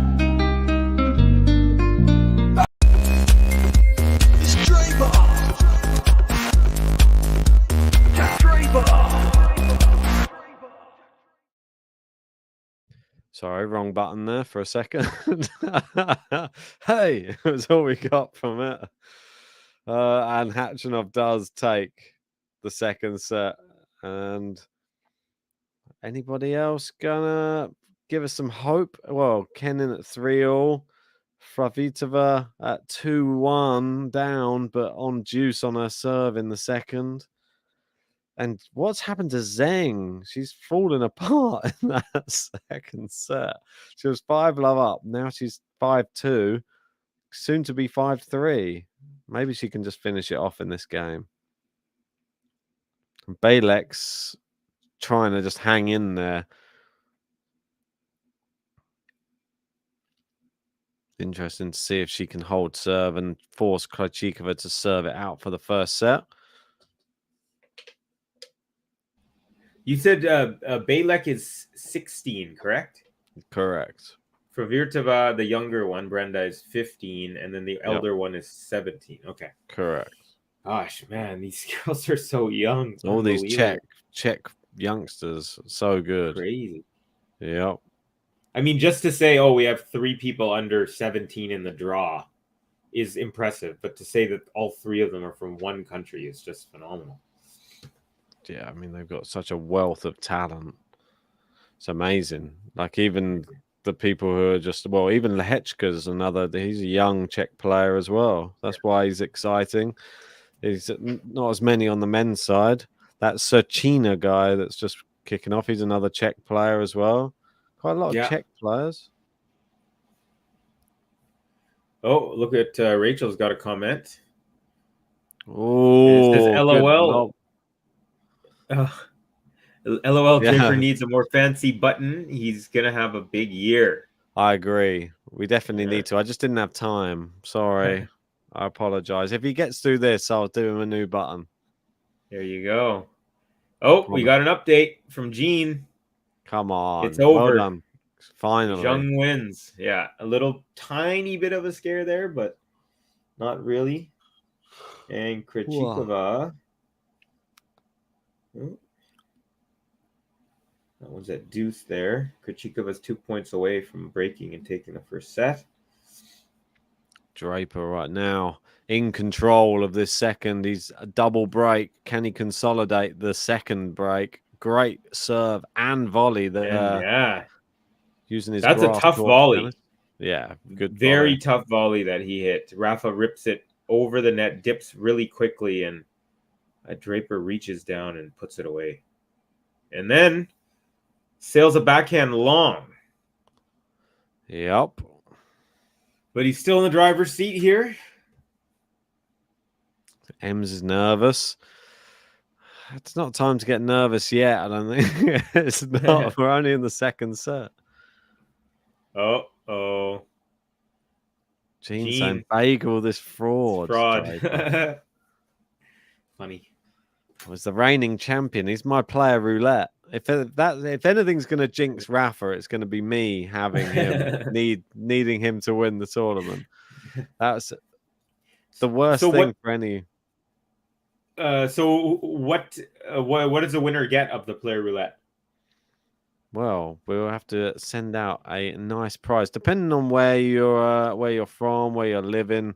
We'll find the best way of getting a prize out to you. It'll either be a tennis related prize, like some sort of bag or some sort of maybe a racket, something like that, or maybe if the shipping's too difficult, because we've had some people living in some crazy places, then maybe it'll just be some vouchers for something else. And Krejcikova takes the first set.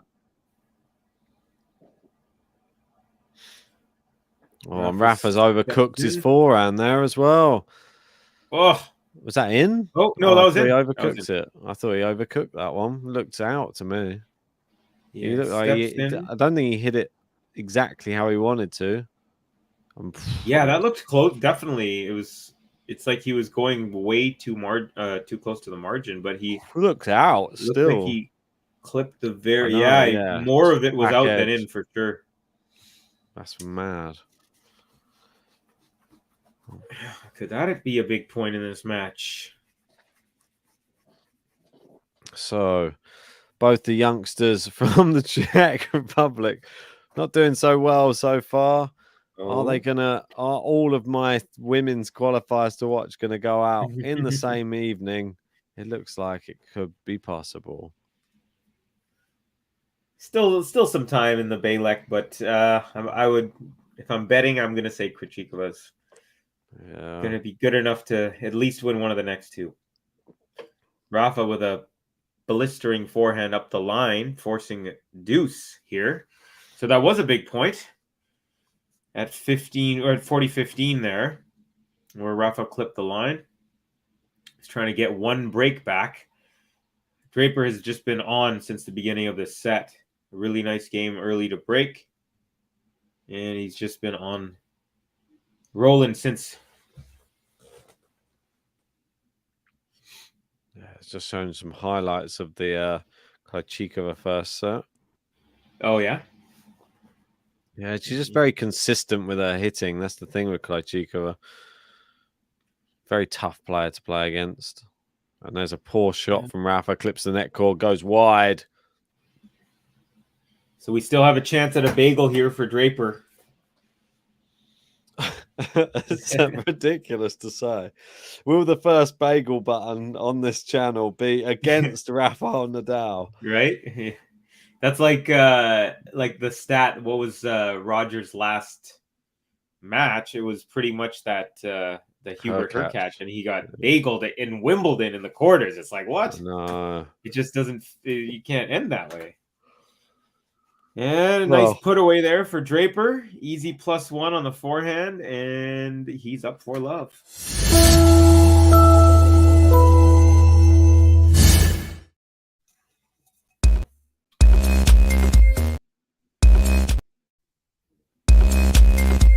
It's Draper. Draper. Right, we've got one place left on the top tippers leaderboard as well. If you want a chance to get on there, come on, send in your tips either by super chat or you can send it to the PayPal link in the description, and we'll get any player button of your choosing played if you send $5 or more. So what more can I offer you than that? There you go. I'll put you the link into the live chat as well. Adam saying, thoughts on Kyrgios out of the AO? Yeah, I think it's a huge blow to his chances going into the year if he was, in fact, intent on playing the clay court season and getting more just matches and playing more on the tour. Also, just a big bummer for Kokkinakis, his doubles partner, and just, I think, fans of his, because he does make the stadiums rock over there. It's definitely like, love him or hate him. He definitely brings like energy. He brings like noise, and it's pretty fun to watch. So that's. Do you think it ruins the tournament, him not being there? I don't think it ruins the tournament. I just think that it just kind of leaves a little bit of a hole, Like, if I'm being honest, I feel like Alcaraz not playing leaves a bigger hole, just because I think he was, in more people's minds, he's a bit more of a threat to really contend, or at least on more people's board. They have Alcaraz going a little further. So I feel that's my personal kind of thing, is I feel a little bit more of a hole with Alcaraz, but definitely a hole. And it's just a bummer because this guy doesn't have too much, he's 27, so he can play for a while, but we all know, like you said earlier, he doesn't play all the tournaments, doesn't play all year round. So, he does have a higher chance of getting injured because he's not getting in those reps. And so it would be nice to see him have like one good year, one focused year, just to see what he can do. And my last question to you would be, who do you think benefits the most from Kyrgios not being in the tournament? Well, I know Holger Rune was slated to face him in the third round. Yep. So that could be pretty big if Rune doesn't have to face him and does make it that far. And then whose quarter are they in? Djokovic. Yeah. So I mean, Rune I still probably wouldn't pick him to Rublev win. team. No, I don't think so for team. Rublev, I think, will figure it out and kind of. I mean, he's a quarterfinal machine. That's the thing about Rublev. He always makes those quarters. I just don't have the same confidence in him. I'm going to go ahead and say Rune. I'm just going to use recency bias and go with Rune. And yeah, what do you think? Yeah, I think that's the name that jumps off the page. Holger Rune. We could be facing a 4th round Rune Rublev matchup now. Yeah, well, that would could be interesting. Yeah. Battle of the Ruse. And the winner gets Djokovic. Yeah. Well, fun prize to win. Huh? As if Djokovic just cruises through. Do we think he's just going to cruise through? I think the first 2 rounds are pretty much certain, surely. I mean, Tobias Boehner and either Delian or Kokard, the qualifier, because there is 3 that he could be playing. Then you're probably thinking either Laszlo Djere or Dimitrov Karatsev. Zizou Bergs, Dimitrov Karatsev, I mean, Dimitrov can have a good game once in a while. Karatsev hasn't been good since that Australian Open 2 years ago. Yeah, that's true. Let's see here. I'm just looking at this as well. The bracket's just so huge at the beginning. Yeah, I know. It's hard to... It takes like 3 screens for me to find the... Here we go. Yeah, so let's see. Yeah, Jared, Karatsev. Yeah, I don't see Karatsev, Dimitrov, Jared, Bergs. He's a qualifier. I don't see any of them giving any headache. First headache potentially, and I don't know. I mean, you got De Minaur maybe, and you got Carreño Busta. I'd say Carreño Busta would have a chance if it was on clay. A better chance if it was on clay or a slower surface. Yeah. So yeah, De Minaur, like honestly, De Minaur, Carreño Busta are the only like the closest thing to like a Rune level, I think, that he's even gonna face. Yeah. I am excited to see what happens with Rublev and team though. I mean, maybe it's a bummer. It's a shame that team is, he was constantly making to the semis and finals and winning sets off of the big 3 or the big 2, I guess. So I really hope, because, it seems like his wrist is better now. His mental health seems to be better. So I'm just wondering what it is that isn't clicking, or has just that year off kind of almost passed him by a little bit. And I hope that's not the case. Fingers crossed. I mean, we got break point here for Draper again to go 5-love up here. Gene, little input on team getting these rough draws, man. It's so sad. Yes, sir. But if you want to win a tournament, you got to go through everyone. Doesn't matter how. Good backhand. Ooh, just long there from Draper. Man, seriously, Draper was just 1 point away from a 5-love lead against Rafa in a major. That's pretty crazy. Still could happen. Tuesday. Absolutely. There you go. Good return. And there you go. Rafa wide with the forehand. Return from Draper is about 3 inches inside the baseline. Rafa didn't get his feet out of the way quick enough and sails his forehand long. So, break point again. Here it comes. For his 3rd break of the set.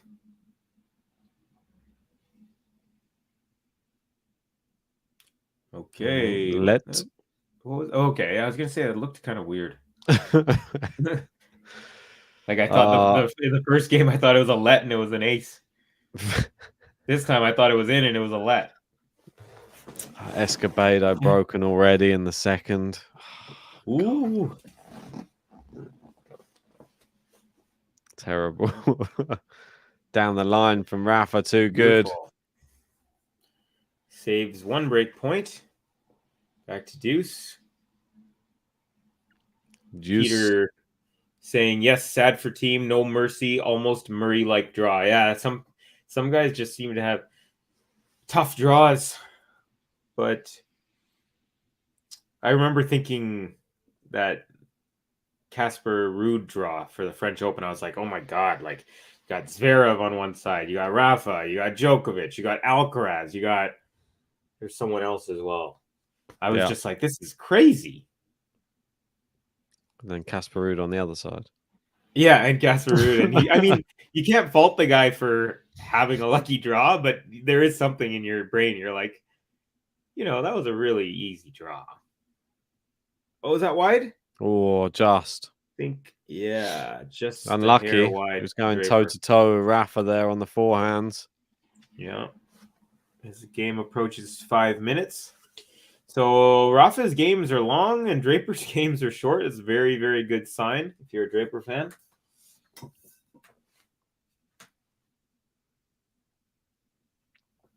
Right, so it is. We got a person asking, Nadal's losing?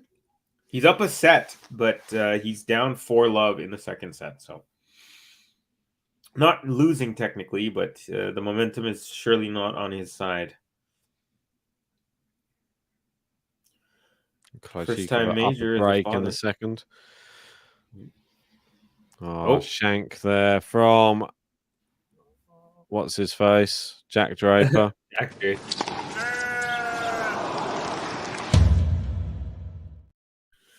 There we are. You're like, what's his face? I've forgotten his name now. It's got to that point. It's too late. Yeah, I can't even think of what his name is anymore. Jack Draper. Oh my gosh. So McDonald and Nakashima were on serve. Nakashima serving at 4-5, and he's down 2-1. So big point in that match. Khachanov is up 5-love, and he's probably going to win that very, very easily. Tiafoe up 2 sets and a break at 4-3 in the third set. Nadal, what's his face, is 1 set to Nadal. A classic match. Now what's his face? Toric Lehechka still in the first set. Lehechka serving for the set, but he's down 15-40. So maybe Toric is finding some life there. Hit the like button on the video, people. Come on, we want to get to 100. We're only at 63. Oh, come on. We need to hit 100 for sure. Like, it's major time. 5:30 in the morning now. Oh, we got some. Brenda's out. Uh-oh. All the young yelling. What? Kenin? Yeah, Peter. Yeah, and I'm looking at the score here. Kenin is, so she's serving. It's and it's advantage Azarenka at 4-all. So I'm not sure what that screen was about, unless she hit like a beautiful shot. Well, maybe. I don't know. I think I'm sick of all of my qualifiers to watch. They're all terrible. Then none of them are going to win. Yeah, Belek is looking like it's going to be pretty much done there. Krejcikova is up 2-0, 2-love in the third set, and she's up 40-love. So she's about to go up one full break consolidation. Yeah, we have Nicolette covering at the moment. Kenin versus Azarenka on another stream. Draper looking to get to 5-1. No bagels. No new bagel button gets to be played today by the looks of it. Sad. We had bagels. He's not yet. Well, maybe. I don't know if I'll still be awake. Well, Khachanov just finished with a bagel in his match, as I said that. There you go. There you go. Khachanov finishes with a bagel. How's Escobedo doing? Terribly. Yep, look at that. Lehechka wins the first set. Nakashima nearly, well, he's on the brink. Escobedo, yeah, I think he's in tough there. Although I think he's done. Yeah. If he wins in 5, I'll be shocked. If he was to come back from that. What do you think of the Millman Husler? I think Husler's. Well, we've had him on the podcast, old Husler. Oh yeah, yeah, sweet. Yeah, he's got some big for serve, big forehand on this surface. I think. Yeah. He could a little dark horse energy kind of thing from him. Eubanks and Kwan have begun their match. Yeah, Kwan in good form. A couple more in about half an hour. We got 3 more former matches. Oh, Wawrinka's coming up pretty soon. In about 40 minutes. Nori in a half hour. So, oh my god, just endless. I know, right? Iga will be on soon. JG will be up soon to cover Iga. That's at 8 a.m. Felix will be on. And we'll have Musetti versus Harris. That'll be an interesting one. Lloyd Harris. I haven't seen much from him lately. No, I think that's because he's probably either been injured or losing. Yeah, so it's not a good reason why you haven't seen him. He hasn't been deep in a tournament. That's probably why. Peter Zaremba saying, Carvey, send Ben over a Kokani. Kokani. It's a local it's a beer that's brewed here in British Columbia.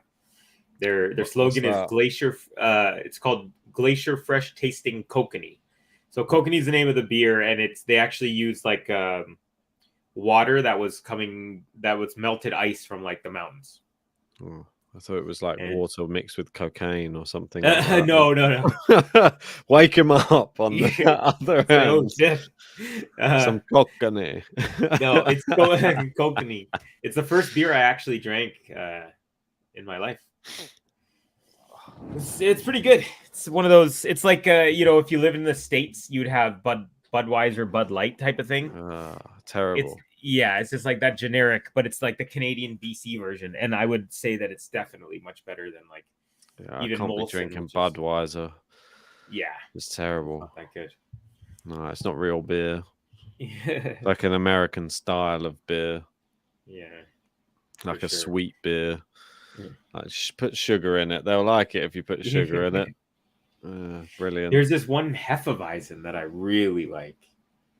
It's like a banana kind of flavor. Yeah, but it's really good. It's a seasonal one here in Vancouver, and they make them these little growlers. Delicious. Yeah. When you guys come to the Laver Cup later in the year, I'll have to buy you a couple. When's that? The Laver Cup is in September, I believe. Yeah. And Rafa's gaining a little bit of traction. A little easy slam at the net there. 40 love on his serve. So didn't get bageled, didn't get breadsticked, and now he's looking to, I think, just gain a little momentum here heading into the next set. It doesn't look like he's.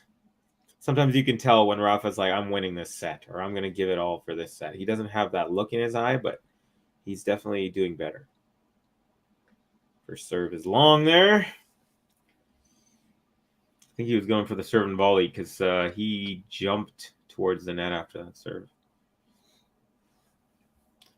Peter's like, banana? I mean, it's not no, it's not a banana beer. It's just there's like hints of banana in the background, and it's just a really nice Hefeweizen. I guess is that what do you call it? The background aftertaste or whatnot. I don't know. But yeah, it's good. It's really good.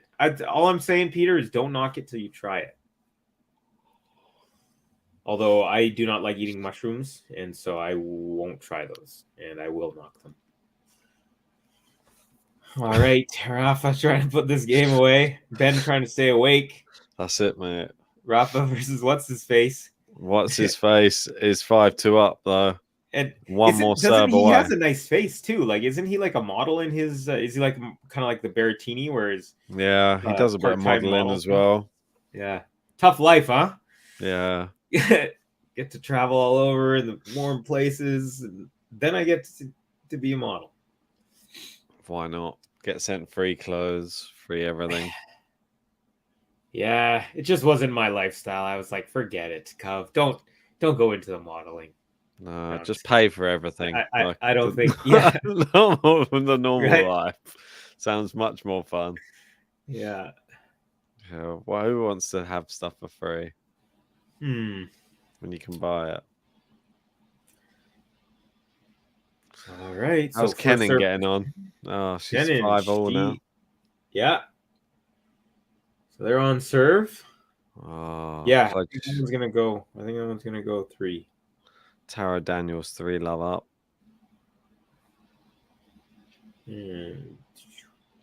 Bondar versus Bogdan. Yeah. We got Bogdan It's a weird match. 5-2. Yeah. Klachiku is 1 now. Bondar's from what? The Netherlands, is it? Oh, Sachina's up 4-3 against Munar. Came back from a breakdown. Oh, wow.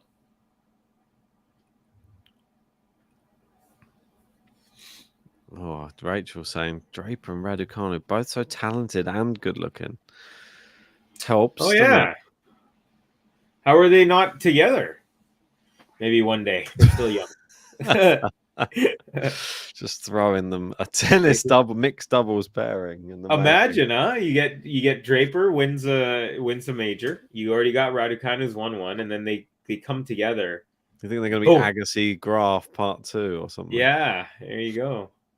Which I saw them hitting at this tournament. So when I was in college in Arizona, there's a tournament which is no longer there.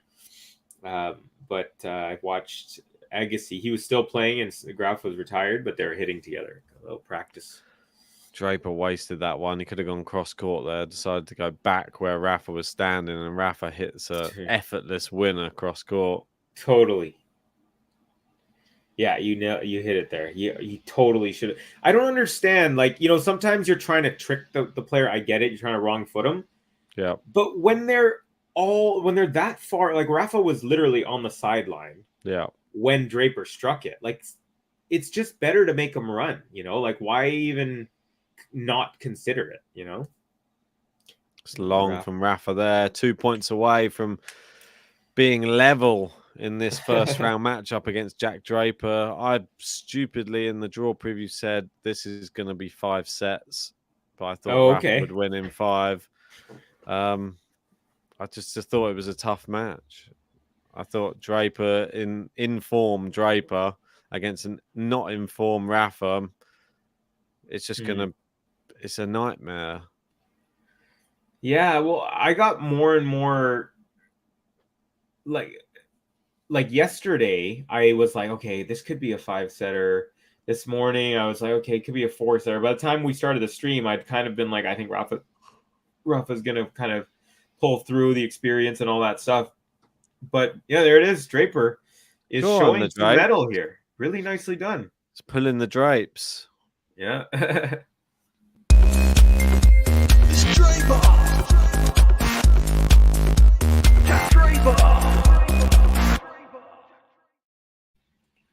Peter says Sakari through to the second as Draper levels up this match. And I got a question from Adil Divan. ASU Sun Devils, yes. So when he's asking because I said I went to university in Arizona, I went to ASU Sun Devils. So if you've watched the movie Jerry Maguire, there's a famous line, "I was a Sun Devil, Jerry." So there's that. Show me the money. Yeah, there you go. Or the human head weighs 8 pounds. I actually just saw that movie over the winter, so it was like fresh in my mind. Oh, the famous "You complete me" line. Sean Power, Kyrgios has pulled out. Yes, we did get that update midway through the set here, and we were very surprised and shocked. Well, Draper doing sterling work out there. He could have been a bagel. Didn't want the bagel button played for the first time, so we didn't get that. And now 1 set all with Rafa. He's now won a set off Djokovic and Rafa at a Grand Slam, both in which they were reigning champions at the Grand Slams as well. So Yeah, absolutely. So he's a tough competitor. For sure, yeah. Taking a set off of Novak on Wimbledon grass is very impressive. Absolutely. I give Novak a little bit of pass. I don't know, a little bit, just because the courts. I mean, it's the same for both players, but they were so slippery. It was both players fell over, I think, about 5 or 6 times during the first 2 sets. It was just dangerous. And that was when Serena fell over and then injured herself. Oh yeah. I watched that Draper Djokovic match. Yeah, I remember Draper came out really firing. Right, let me use the bathroom quickly. You can have a break quickly if you want. I'll put on a little advert for everybody. If they want to sign up to Fantium, then do so now, and just spend this little break going and checking out the website, because it is a fantastic new venture and it does allow you to get closer to tennis players. This stream is sponsored by Fantium, a cutting-edge platform that allows you to invest in top-performing athletes. Already, there are 2 amazing players on the platform. You could invest in Dominic Thiem or Alexander Bublik, with more to come on the Fantium platform. Yeah, so how does it work? Well, fans purchase a percentage share of future prize money or career earnings directly from the athletes in the form of tokens, and get to participate in the athletes' real earnings. So that means when athletes win big, you win big too. But that's not all. Fans become a part of the athletes' inner community, unlocking perks, experiences, VIP access to Grand Slam tournaments, private calls with the athlete, video-based coaching, and hand-signed rackets, and many more awesome perks. So JG, how can I get a percentage of Thiem and Bublik's season's earnings? Well, I'm glad you asked, Ben, because it's very, very simple. All you need to do is head over to Fantium.com. You sign in with your socials, e.g. a Google account, you fill in your personal information, you easily top up your wallet with your credit card or debit card, and then you choose which player you want to invest in. It's really as simple as that. You do not need to have NFT experience. All you need is to know how to use a phone or computer. Make sure, if you want to get involved, go over and follow them on Twitter, join their Discord. This is the way you'll find out all of the new athletes that are going to be announced on Fantium. If this sounds interesting to you, make sure hit the link pinned in the live chat or the link in the description below.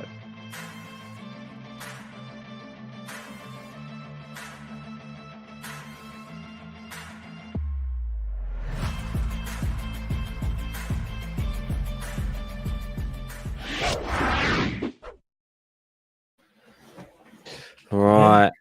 So Rafa serving to kick us off in this third set. It is 1 set apiece. If you're just joining us, hit a like on the video, subscribe if you are new. And we got Peter saying, Ben, we're digging your semi-coherent hang in there. Attaboy. Yeah. Was it? It's a dangerous game, that. What, 5:45 now? Yeah, 5:45, 5:45, 5:45. Wow. Well, hopefully the match will be over before work starts. Break, tie break, Azarenka, Kenin. Oh, okay. Can Kenin do it? I'm gonna keep this point by point screen up. See what's happening there. It's always like, when does the evening end and the morning begin? That's what I want to know. Yeah. Because if you're drinking beer like now, like all the way through to now, then it's still morning, but it's still technically the evening because you've not been to sleep yet. Yeah. At what time can you start? Do you have to stop drinking beer and you have to go on to normal morning drinks? Like coffee and stuff? Yeah, like teas and coffees. Yeah, I'd say maybe when the sun goes up is a good barometer. Yeah, I think that's always a good one. Yeah, I like that. Good call. Yeah. Does the sun So come up? following this tiebreak here, we are at 1-love for Kenan. 1-love for, is it? Oh wait, it says tiebreak 1-love, and it says Azarenka's Azarenka is serving at love 1. Now it's love 2. What is going on here? Yeah, it's 2-love. So we got our first mini break from Kenan. So can she force the third set? Nicolette on the other stream covering that one. What are we at for likes here so far? 68. 32 away. We got to hit 100. How dare you not get us to 100 likes? I mean, I'm sitting here at 6 in the morning. Not been to bed yet. Adil Devan says, nice, I'm a U of A Wildcat. Okay. So him and I went to rival universities. I went to Arizona State University in Tempe, which is beside Phoenix, and he went to U of A, which is in what's it called? I don't know. Oh my god, I'm having a brain fart. Tucson, Arizona. Tucson. We've got a better football team. They've got a better basketball team. Football as in soccer? Oh, yeah. No, sorry. American football. Yeah. So we, even here in Canada, we say, when we say soccer, we mean soccer, obviously. And when we say football, we mean American football. So I don't think Europe would necessarily fully appreciate that with us being a Commonwealth country, but they border us, It's just easier. Big forehand from Rafa there. A quote here, Jean Swart, aka Gene from Curios. I was very hard on myself after the U.S. Open and really tried to do the right things to arrive in the best possible form here. It's bad timing, my home slam. Yeah, big bummer for sure. Very sad to lose a big name so early on. Could lose another big name here today if Rafa doesn't buck his ideas up. Better start to this set, though. Then it just becomes a sort of... Then does it just become a one-name tournament if Rafa is out and Kyrgios is out? Honestly, I would start thinking about putting my money on Novak if Rafa. There'll be no money to... You wouldn't get a return on your money. But I mean, but I mean early, like it happens today, because obviously the earlier you put your... The betting odds were terrible before the tournament. So if Djokovic doesn't have to play Rafa or Kyrgios, I think the odds are going to be 1.1 or something terrible. I mean, for me, it's crazy that they could be that low when a person still has to go through and they have to win 7 matches. Yeah. It's not easy. But I guess we just seen it time and again that these big players are just better than the other players. Yeah, it's definitely an anomaly. Like, I even wonder if we'll have anything close to these guys. Great shot, Draper. Cross court winner from mid court backhand from Draper, beautifully done. Actually, to his forehand, he's a lefty. I should say that. Yeah. And Krajcikova through 6-3, 6-1, knocking out the young Czech. A Czech knocks out a Czech. Nakashima takes the 4th set against Mackenzie McDonald, and that is 12-10 in a 4th set tiebreak, and they go into a 5th now. That is the 3rd tiebreak of that match. Wow. That's nuts. And we got, speaking of tiebreaks, Azarenka is up 5-2 now, actually. 5-3 now, yep. Long from Rafa there. That's 40-15 for Draper.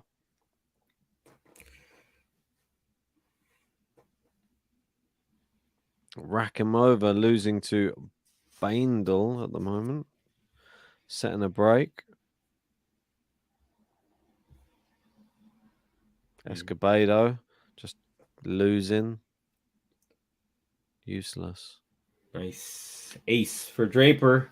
Easy game at game to 15. Oh, Peter saying, Ben, you've outlasted me. Good night, all. And I think Rafa will outlast me tonight, too. Yeah, well, if Rafa goes to sleep, we're in bad shape here. And it's match point now for Azarenka, 6-3. Oh, yeah. Here we are. She's serving for the match. She's got sad time for Kenin. 2 chances on her racket. Kenin 3-low up in the first set, threw it all away. Yeah. Kenin. Second set. Now it's 3 match points for Azarenka. Rafa misses his first serve. Second serve for Draper to have a look at here. There's a double fault from Rafa there. Oh, nice scoop. 15. And the match is over. It is over. Azarenka has won 7-3 in the tiebreak in the second set. So there you have it. Match is complete. Azarenka, the saddest button on GTL, goes through to the next round. There you go. 6-4, 7-6.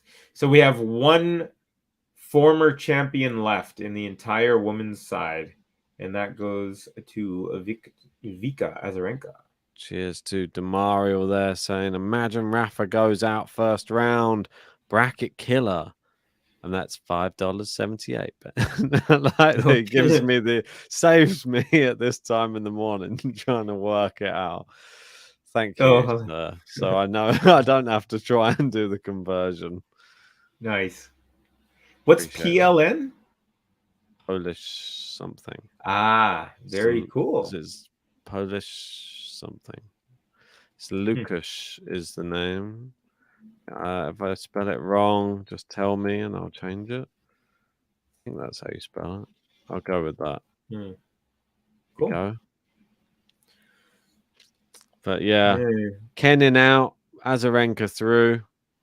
Didn't even get to hear the Kenin button. Ooh. Thought it was quite a good one as well. Thought you'd like the Kenin button. Bit of you. Oh yeah? Yeah, oh well. Goodbye to Kenin. We'll give you a little button just to say goodbye and out the tournament. Australian Open champion 2020. You don't want to mess with the cannon. You don't want to mess with the cannon. You don't want to mess with the cannon. So be a cannon. You don't want to mess with the cannon. You don't want to mess with the cannon. You don't want to mess with the cannon. So be a cannon. That goes hard. That's like that goes really hard. You don't want to mess with the cannon? You don't want to mess with the cannon? Let's go. Oh yeah. Oh, Liam H is back in again. There he is. That was Liam. Oh, by the way, I had an idea for a Yoshihito button. Oh yeah, go very, on. Very, very basic, but it just came to me while I was like looking up a score or something. Go on. Oh, you want me to sing it out, kind of thing? Maybe so basically, after this point, I'll go on. Oh, okay. So the I get on to this point. See one sec. Oh, it's terrible. Into the net from Draper. Go on. So basically, have some kind of like disco in the background, maybe Japanese inspired, and then basically just kind of sing Yoshihito Nishioka.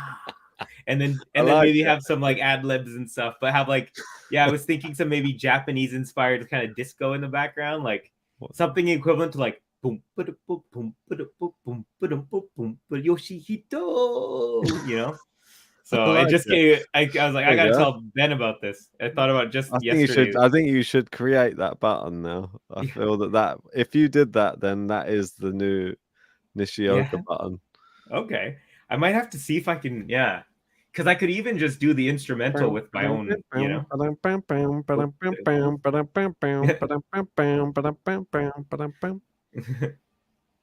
I can imagine it.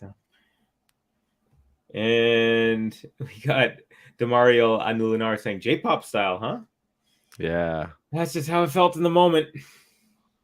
Do you prefer J-pop or K-pop? I mean, I'm not much of a pop guy either way, J or K. Okay. What about J or But G? J or G? G-pop? G-pop, what's that? I don't know. Greek pop? Maybe. Oh, no. What's going on here? I mean, Minoris, did you see that? That is long, and Rafa does hold. Just give him a little button. He deserves one. I mean, he's out there just playing his heart out. Hey! Vamos! Hey! Vamos! Rafael Nadal! Hey! Vamos! Hey! Vamos! Rafael Nadal! Unbelievable. The unbelievable is so good. Unbelievable. Demario asking, Ben, by the way, any idea for the updating of Hubie's button? Not sure. I mean, he maybe just needs some more lyrics, because at the moment it just says Huber catch, and that's all it is, with like a funky little dance tune. But maybe we can just give him some lyrics. Maybe we can get him like a Kennen style vibe. Maybe we'll do all of them like this little, what do they call it, like triplet style. Yeah. Oh, you mean like what? Like get the double time in. That's it. There's another one you have that's like really rappy. It's like super fast. Osaka, maybe. No. Maybe it was Osaka actually. Might be Osaka. Trying to think who else is a rappy one. It was one of the ones I did recently. Everything blends into each other after a while. Oh, this is Demario answering a question about the currency. He says it's Polish zloty. Zloty. I believe that's an L, right? The first letter after that. Pretty cool, though. Thank you. I did not know that. Learned something new. TFO just lost the third set. Whoa. All right. Francis. See that coming. Doing too many underwear ads, eh? A lot of people were making fun of him, apparently, for being... he did the Calvin Klein ad, just like Alcaraz. So Lehechka. Someone said Chorich is hurt, but then they said medical timeout. So I don't think he actually is injured. Probably not. Just a medical timeout. Yeah. Slowing down the game. Little drop shot there from Draper. Rafa's in there. Nice. Draper gets there. Rafa. No, it's gone past him. Wrong direction. Tomorrow saying, by the way, Ben, my name starts with, I don't know what that is, not L. I know, but I don't have that symbol on my keyboard. Yeah. I can't physically type that letter. Yeah, I'm not sure. I can just put Demario if it's easier. Sorry? I can just put Demario if it's easier. Oh, yeah. All right, forehand from Rafa, forehand Draper, forehand from Rafa up the line. Now backhand Draper, forehand Rafa, forehand Draper. Rafa's at the net, little drop shot. Draper gets to it, but clips top of the net. Good hustle and good positive vibes here from Rafa after that point. Maybe we can give him some like sound effects. I don't know. I don't really have many sound effects that I can add, but we can have like for a good shot we can just have where are those at the bottom? Yeah. Okay. Time. That's a good one. That's time. Oh my word! How am I going to work tomorrow or today or whenever it is? And we've got a couple break points now. Rafa's up 15-40 on Draper serve here. And it's one of those on the phone. Yeah. Umpire is talking on the to phone someone. to his Ordering a pizza, wife, maybe? I don't know. Saying I left the iron on. Please, can you turn it off? Yeah. It says my Uber delivery is 1 minute away, but That's more likely. I've seen them driving around the stadium for a while. They're not bringing it in. You just see a little moped turn up on center court. Nice play here from Draper. Comes in on break point against and puts away a volley at the net. So still one break point coming up here for Rafa. Let's see if he could take advantage. Been pretty quiet since the first set in general. Need a big serve here from Draper. Come on, big serve. Big lad, big boy. Come on, step up. Wearing your Wimbledon whites. There you are. Terrible first serve. Into the net. Here we are. All right. Forehand to forehand. Now from Rafa. Forehand from Draper. Forehand inside out. Rafa. Now Rafa goes cross court long. Rafa. Draper has saved 2.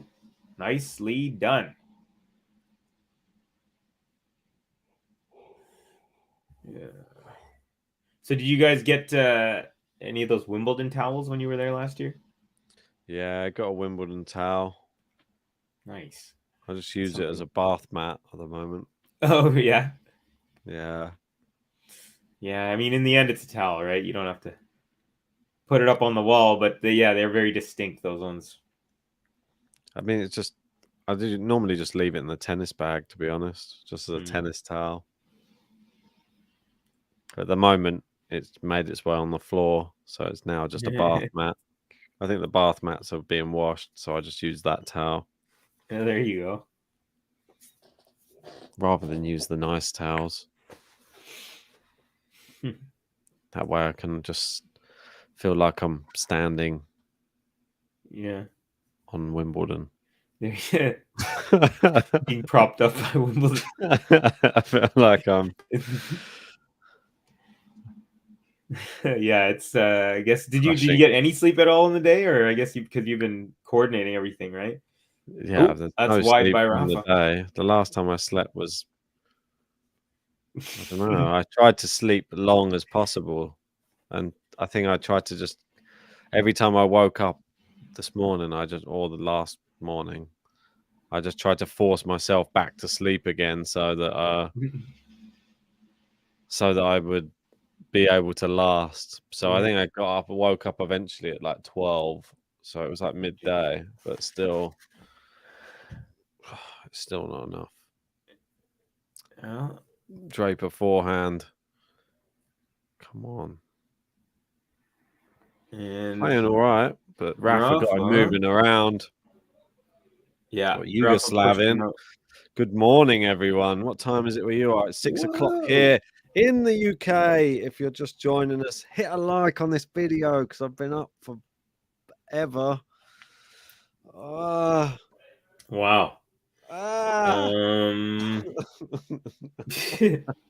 This man, we're only in the beginning of the third set. I know there's at least another 2. Oh, this is crazy. I said 5. Feel for you. I just determined. I feel like I just need to. I don't know. Oh, we're in a tie. Huh? I was gonna say we're in a tie break. Huesler versus Millman. 5-2 Millman. First set tie break. So I want to hit the Kennin button again. And we got another. Oh, that was Lucas. The 578 on the top tipper. Yeah. Filled out pretty quick. Filled up. Do we have any at the beginning? You can get any player button you want as well, Lucas or Demario. Oh yeah, let us know. Liam tomorrow. I use my Wimbledon towel. That's the as lining for my cat's literature. Speaking of cat, we had a little cat and mouse point, actually. Both players up at the net. And I think Rafa went wide there. Chris Eubanks has struck a knockout blow on Kwan in round 1. Yeah. Is that he's over? already taken the first set. Well, Kwan won the tournament coming in. It seems to be a jinx. Dan Evans, I remember winning a tournament coming in, went out first round as well. Never good to be playing the day before the tournament starts. Yeah, definitely, right? You don't want to be flying somewhere. First of all, you're tired, and you're also excited from the adrenaline of winning or losing, in the case that you lose in the final. But yeah, it's a little bit of a curse for sure. Although last year, Anisimova won a couple of titles before the Aussie Open. Talk about her. And she's banned. Her name's banned from the streams now. We don't talk about Anisimova after a terrible performance today. Yeah, she had a really rough start. The exact opposite to her start last year. Exactly, and I went for her to do as well as last year. Oh, yeah. Terrible. Absolutely terrible. It's embarrassing. So, we got a request here. Ben, give me Hubie so we can see why his button needs an update and because he won his match today. Well, okay. So, after this game, we can... Well, there's the break. There it is. It is Rafael Nadal. Unbelievable.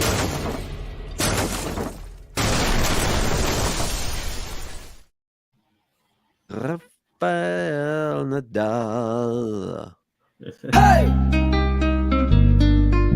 Vamos! Hey! Vamos! Rafael Nadal! Hey! Vamos! Hey! Vamos! Rafael Nadal! Unbelievable.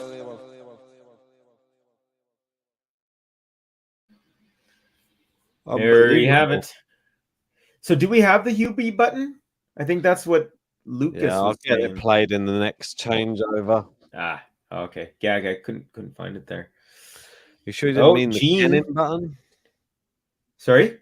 You sure you didn't mean the Kenin button? I love that button. I'm gonna. Yeah, I thought you would.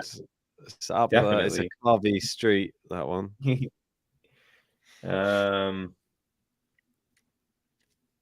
Got some trash talk going on. Gene. Oh, yeah, I know. Oh, Gene. sorry. Gene's treading on thin ice. I'm going to come find him and box him up. Liam said it's incredible that Chris Eubanks was able to transition from boxing to tennis. A real credit to sporting adaptability. I'm sure that's wasted on most of the live chat, but us Brits who know Chris Eubank well from boxing. Or Chris Eubank Jr. So that's a different person? Yeah. It's just someone with a similar name. It says Eubank. Chris Eubank is a world champion boxer. I thought this was like a Yannick Sinner situation where he grew up maybe playing, as a boxer, but then decided to take on tennis. As Sinner was he was a downhill skier, but he was really good. And then he switched over. So I thought it was similar in that sense for going from one sport to another. Sinner used to be a boxer. Yeah, right. You got the physique for it. Record of 15-0, and then chucked it all in for tennis. We got a battle going on. Forehand, Rafa's backhand. Now a backhand from Draper. Backhand Rafa.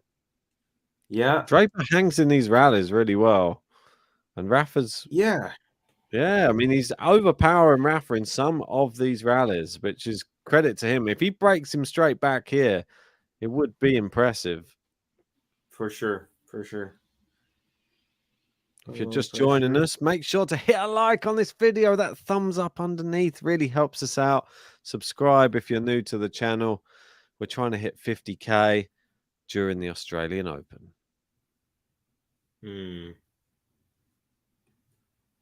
Oh, Liam, they're talking about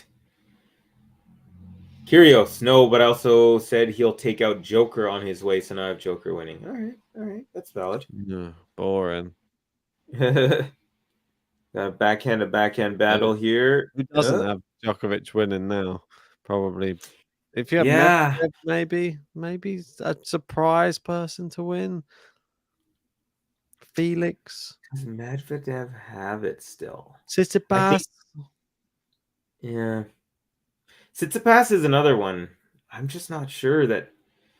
Like, he's one of, like, Tsitsipas to me is one of the most, I need to see it to believe it now. You know, like, he's had a lot of chances, a lot of years now to get his hands on a major, and he just always seems to let it slip out of his grasp. It's true. Looking for consolidation here. Rafael. Liam saying the intro is ruined. To be honest, it is. That's good. Why you shouldn't pick these silly picks. This is what I was thinking. If everybody's picks go out first round, then the whole intro looks terrible. Yeah. I think we'll just keep updating. It loses first for Sabalenka and Fritz out first round. Yeah. Felix out first round. Iga out first round. The only one that probably could just win is Djokovic. Yeah, pretty much. Oh, Nori's playing in a little bit here, in about 40 minutes. So is Pospisil and Felix. Man, there's a lot of tennis. Still tons of women's matches up, too. Rebecca's coming up. Harriet Dart versus Nadal. No balls, please. And it is consolidation.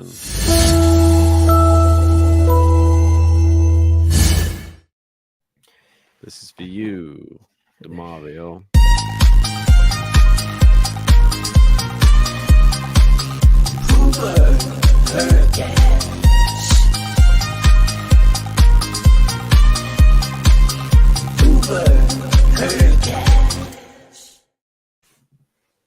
Hubert Hurkacz. Oh, Gene, look at him. Show off. I started off the day 10 out of 10 on the women's bracket. How did you finish the day, though?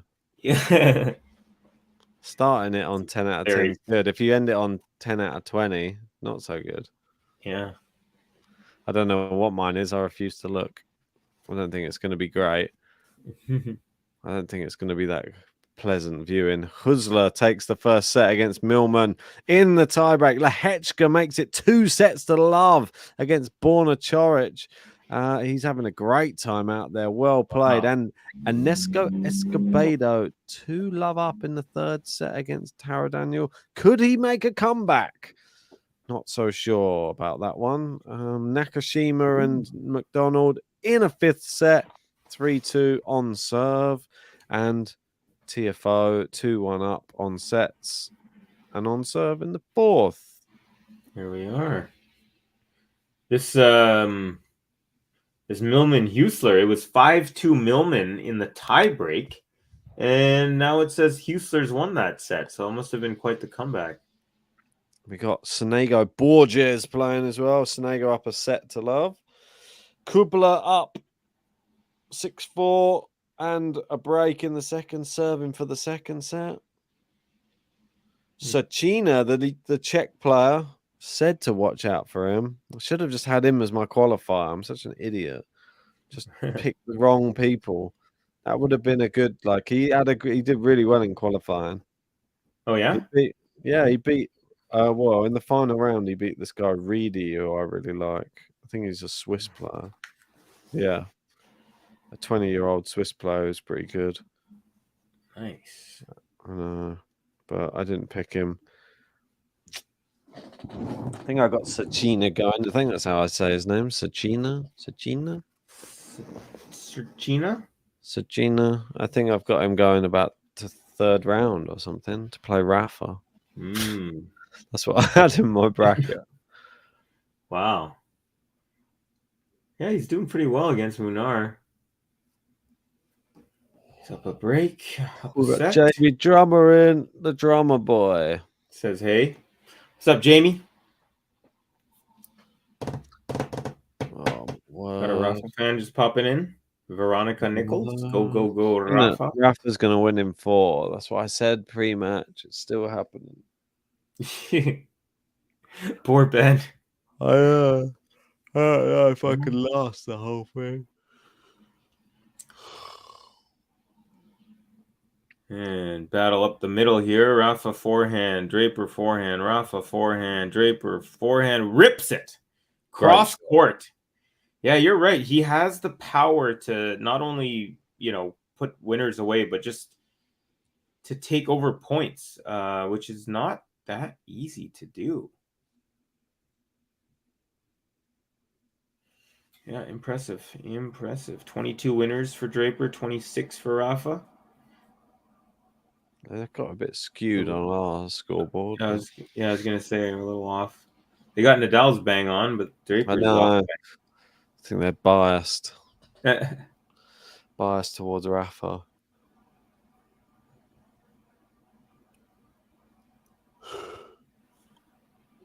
Oh, we clipped the neck cord there. Just long.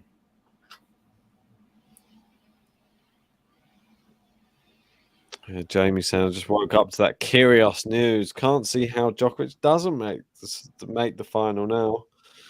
Yeah, it's a bit like that, isn't it? Definitely very, very much the prevailing sentiment in anywhere I see, pretty much looking up tennis stuff, Twitter, what have you. Yeah. Oh. Wawrinka's underway. Bloody hell. Ooh. I know, mate. Yeah, I'm on. It's only 10 o'clock for me. Oh, 10 o'clock. Sounds like delightful. 10 o'clock. Yeah. It's nearly 10 a.m. Yeah. That's crazy. Oh, it's just not normal to just not sleep, is it? Nope. Definitely necessary. Oh, sorry. I imagine those people who just spend like multiple days without sleep and how mad you must go. It's crazy. You must start mixing up reality with you sitting there, you fall asleep, and you're like, was I awake or asleep? Like it's like that. It's just falling asleep standing up. Conehead style. Beautiful backhand winner. Up the line from Draper. That's it, mate. So Rafa's up a break here, serving at 4-2. We were tied at 1 set apiece. So let's go. Let's see if we can put this to bed so Ben can go to bed. It's got a long way off. Still at least an hour, I'd say, minimum. That's what I mean. Another hour. It's just a joke. We're not used to these best of fives. We're in the third. This is a typical Rafa match, though. Like the thing, Rafa can't even win a 3-set match in less than 3 hours. That's the thing with Rafa. Just every set, it could be just 6-3 every set, and it'd always be an hour. All right, for sure. They're always 3 hours long minimum. And I'm not joking when I say this. I think a lot of that has to do with just how he bounces the ball so much before and does his routine. Because I saw this list and it was like longest matches ever, and Rafa was in like a handful of them, like 50% of them, and I was certain that his routine has something to do with it. Must do.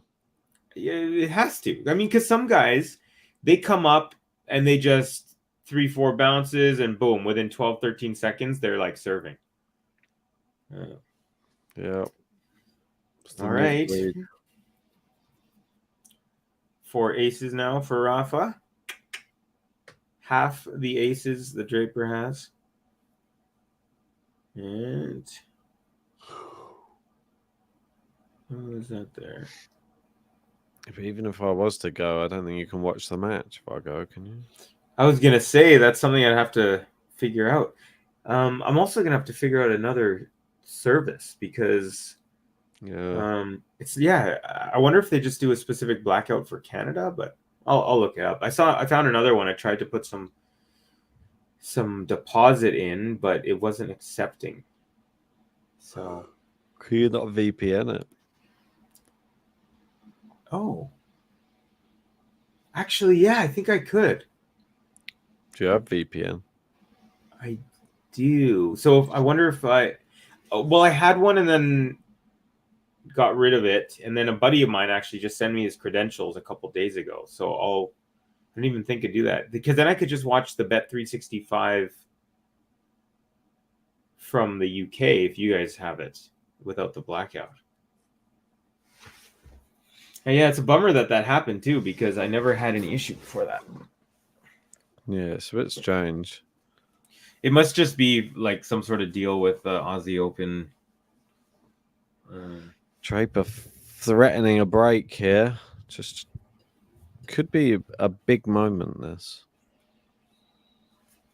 We've got Demaro saying, as someone who's had to stay awake for 3 days straight once, I can tell you that you just fall asleep in moments your focus is gone. We got Roland finally awake. Morning, everyone. Morning. So we got double break here for Draper. Wow. Trying to make this a level third set. Yeah. I think you were David's right. Could be a woken good up moment. as well now. What's going on? Everyone's coming in. Liam saying that he was doing overnights during the World Cup. He said, I thought I was awake, but I was actually falling asleep every 10 seconds. Oh. Got lucky here in Vancouver for the World Cup, because the first matches were 7 a.m. and then 9 and then 11. So it was just as you were waking up. Lucky in the sense that it wasn't at like 4 in the morning. Yeah, true. But in the UK, it was fine. And most of them were in the evening at like 7 or 8 or something. Rafa saves the first break. And that was a pretty tense point, too. Sonego up 2 sets to love.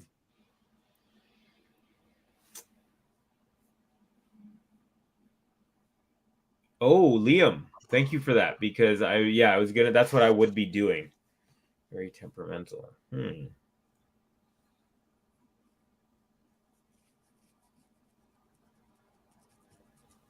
Right, here we go. Breakpoint Draper, number 2. Nadal serving. Goes out wide. Draper gets it back in play. Goes down the line. Rafa, backhand Draper into the middle. Draper now loops it up. Rafa with the forehand. Draper thinking about coming to the net. Goes back to the baseline. Into Rafa's backhand. Now Rafa's forehand. Rafa's gone long. It is the break, and it is. It's Draper. It's Draper. It's Draper.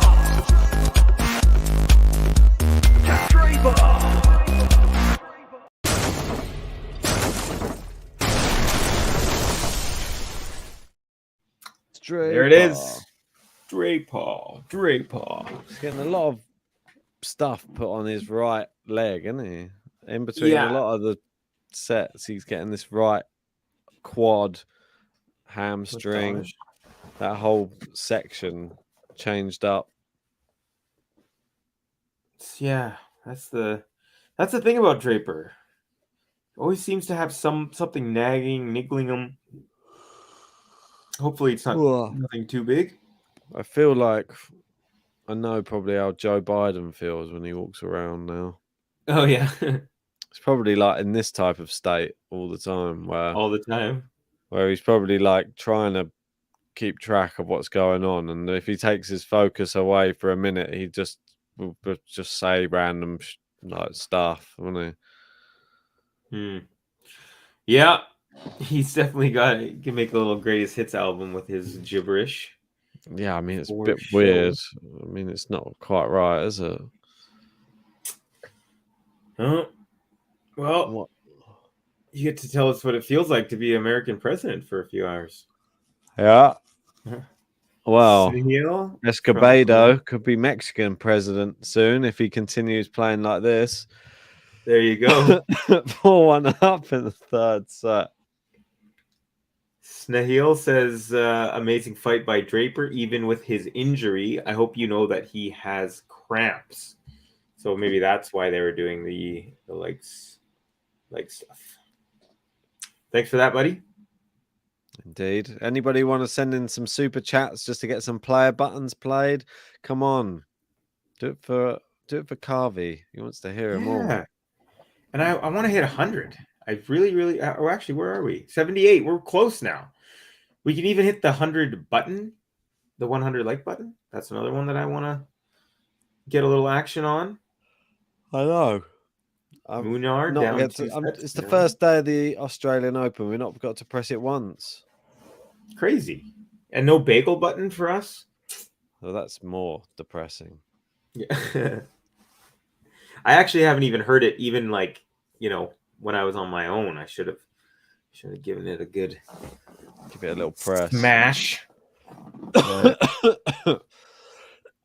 Sorry. Roland saying people who went for Runa are happy.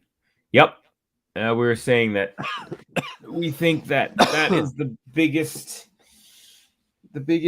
benefit to Runa, I would say. All right, Draper. Beautiful serve out wide for the ace, 30 love, and he looks like he's rolling again.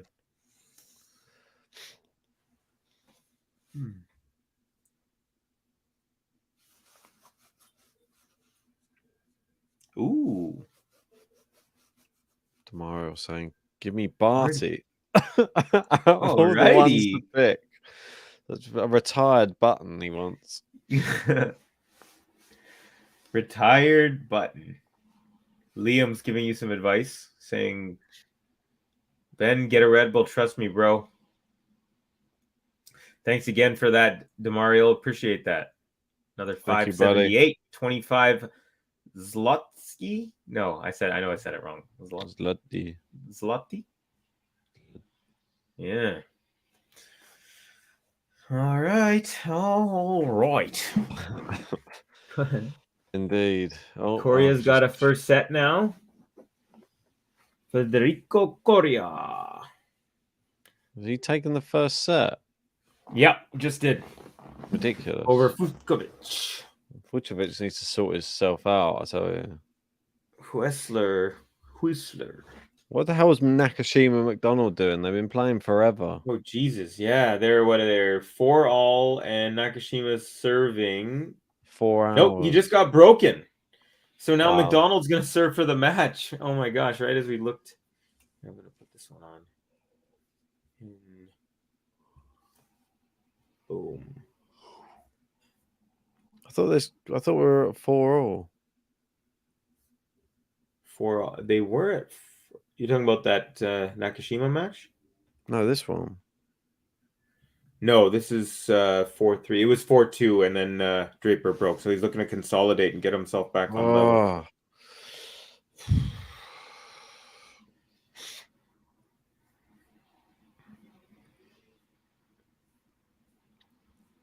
Come on, Draper. That's wide. There you go. 4-all Draper into the business end of the third set.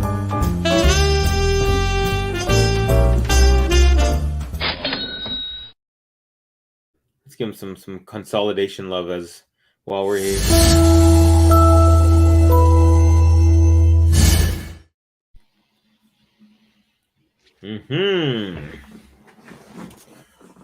So changeover happening over here in the 5-setter, Nakashima McDonald. 2 Americans. Nakashima's got that lovely backhand. Hopefully you can keep him in this match. Would like to see tiebreak. It's always fun to see a 5th set tiebreak. All right, we are back forehand to forehand. Now Rafa up the line for the winner. Rips a forehand, lands on the baseline. So, as you said, business end is upon us. Boom. Did I press it? You did, yes. Okay. Right before the consolidation. Yeah, I couldn't remember. Don't worry, I got you. So McDonald 30 love here. So 2 points from the match. This long, exhausting match. Oh, was it 2 hours 40? Yeah. When did this one Seems start? longer. Rafa loops it up. That's a real looper. He's gone moonball Rafa now. Ooh. Trying to trick Draper into missing, I think, here. Throw off the rhythm a bit. Draper doing forehand to forehand. Well enough. Oh, is that a winner? Nope. No, it was long.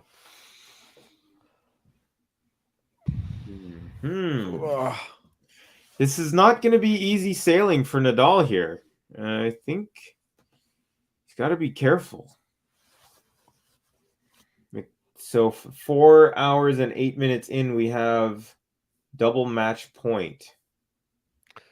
Hit the like button on the video. We're only 19 away from 100. Come on, people.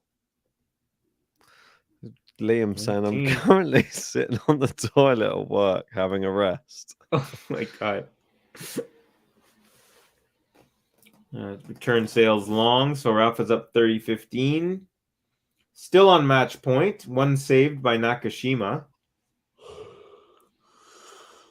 Wow. 4 hours. Just imagine 4 hours in the Australian heat. I Giving your all. That would be the worst. I would die. Surprised Draper's still doing all right out there at the moment. He's looking forward to that shadow going all over the court, I think. Finally, right? And there it is, y'all.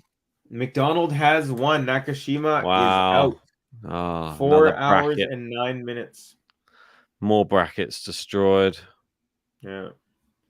So the winner of this match will play McDonald. 65th seeded. Yeah. Mackenzie McDonald. All right, how are we doing here? 4-all. Rafa's up, game point 40-15. And we're going up the middle. Forehand to forehand. Now forehand Rafa. Forehand Draper up the line. Backhand chip from Rafa is too much wide. pace on that. Yeah. Couldn't handle that ripper from Draper there.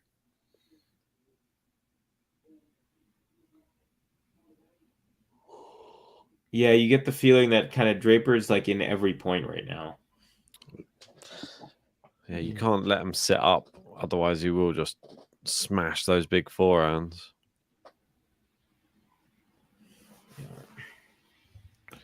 All right, 40-30. Can Draper get this to a juice? We get second serve to the wide.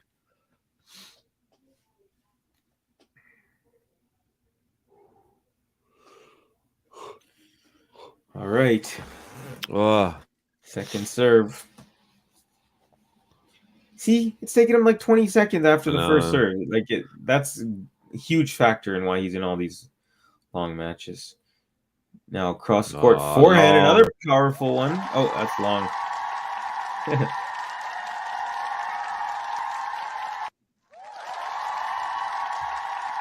Mario. Come on, Draper, kick out the grandpa. This guy just became a father a few weeks ago, and now we're calling him grandpa. Is he talking to me? No, he's talking about. All right. Talking about Rafa. Right, I'm gonna go and just use the bathroom quickly. Yeah, no worries.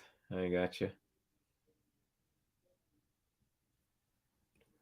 Don Draper taking care of the business end. How about that? I like the double entendre you're working with there, Adil.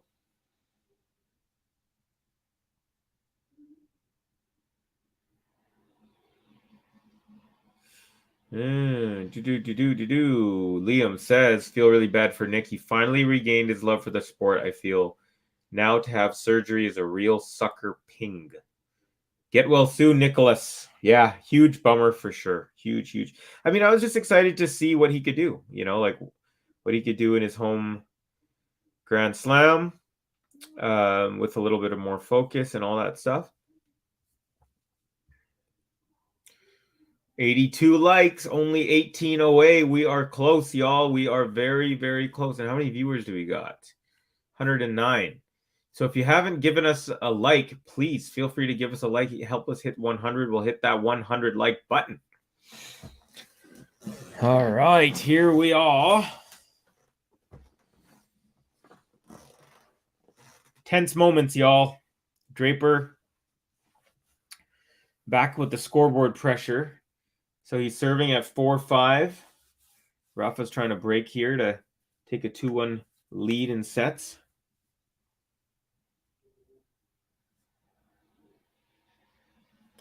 Okay, here it is. First serve is in. Forehand Draper, forehand Rafa, forehand Draper, backhand Rafa, forehand Draper, forehand Rafa, forehand Draper. Nope, shanks it. So, love 15. Give a little lamb shank action on that one.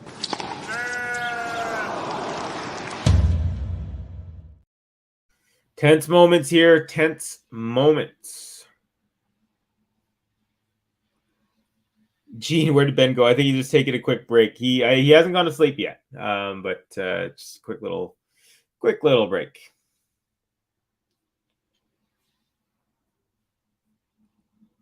Captain Obvious. Draper's first name is Jack. I don't know if you're saying that because you're Captain Obvious or because someone said Don Draper earlier in a reference to the show Mad Men. But either way, maybe it was because Adil is saying Paha. All right, so now, real quick, Rafa has won the first 2 points of this game and is dangerously close, just 2 points away from the set. So, will the experience of the former and reigning champion be enough to derail this great set that Draper's been playing after coming back from that early break that he was down and playing really well, smashing the ball? Second serve coming up. Oh, you got an issue. I'm not sure. Oh, I think the ball's too flat for Draper. Yeah, umpire agrees. The ball's too flat. Too flat. Lost its pressure. Oh, look at the ref just sitting on it. Why not? Taking all the rest of the pressure out of it. All right, ball is in.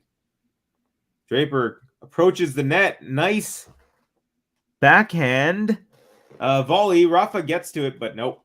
Rips it into the net. I got distracted there a little by the shadow. So that there was less pressure in that ball than there was on Draper doing that volley. Yeah, right. That was a great. You're right. That was a good, tough volley for sure. Bit of tennis humor there. There you go. Oh man.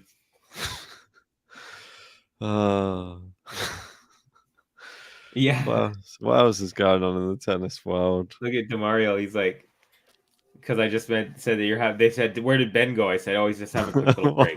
And they said, yeah, 4 hours later. Yeah, we'll see.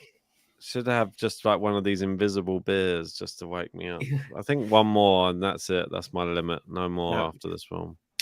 You know, I should have, when you asked me about doing this match, I should have ran over to the liquor store and grabbed a couple beers because I definitely have been craving. Every time I see a grab for one, I'm like, how far away is it? Right now.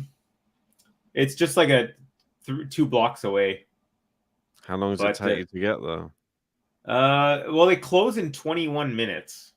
So, I mean, I could probably go and be back in about 12. But I don't know. I don't know if I can leave you here. You've been up for 803 straight hours. Mate, you go.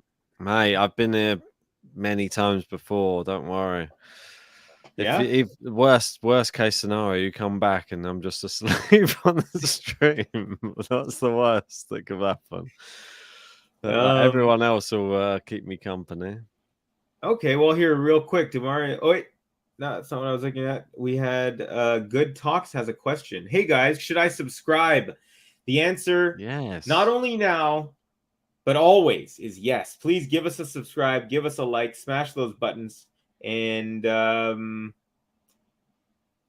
I guess I'm going to have to run to the liquor store because they close. So here in Canada, or in Vancouver, BC, in our province, You can only get liquor from liquor stores, and they close at 11. Yeah, same here. Woo! Just go and run, mate. Go and get there as soon as you can. Okay, I'm gonna go. I'll be back in a little bit. Okay, mate. Holler if you need me. I will. Right. Carvey's out. Set point Nadal. And it is Jack Draper serving right now, trying to stay in this third set. The shadow covering a third of the court. Great ace down the tee from Draper. Come on. That's what I'm talking about. Brilliant serving. And that's his 11th ace of the match. Right down the tee. No chance for Nadal. Like Snahill says, what an ace. And it seems like it's catching because Gene's saying the exact same thing. Right, Deuce. Great serve from Draper. Good little volley. Oh, puts it away. If you're just joining us, hit a like, subscribe if you're new. It's 6 a.m. in the UK. I've been up all night. Do it for me. Oh, Rafa fell over a bit there, slipped a bit. Nothing that he hasn't had before. Says he's okay. Advantage Draper, who's doing some interesting facial expressions before serving this. Can he get to 5-all? He's going to take his time. Rafa's not ready.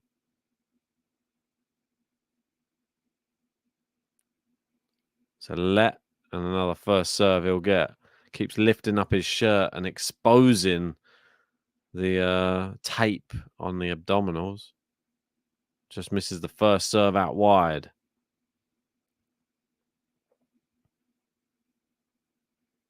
Second serve is in to the forehand and Nadal. Forehand is wide from Draper. He's gone big on it and missed. And it is Deuce yet again. Some of the other matchups going on right now. What else have we got? We got Altmaier in a fourth set with TFO. He's really making a match of that. Serchinen from the Czech Republic looking to try and take a break in the third. Anyway, back to this one. Draper serving at Deuce. Just misses the first serve. Would have been an ace.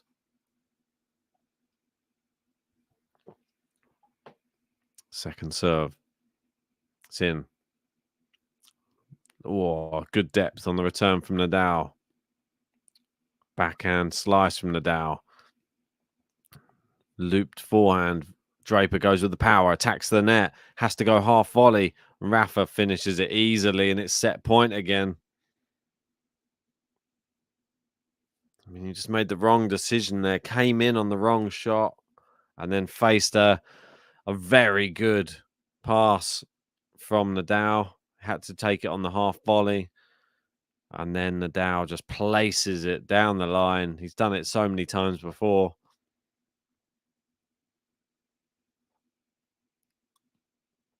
We got Roland saying shot selection off the mark. Yep. I agree. Set point. Number 2. Great serve from Draper. It's back in play. Draper just over the net. Nadal attacks. It's clipped the net cord. It's just over. Nadal attacks again. Draper's gone wide. And Rafa does take the third set by 6 games to 4. Hey! Vamos! Hey!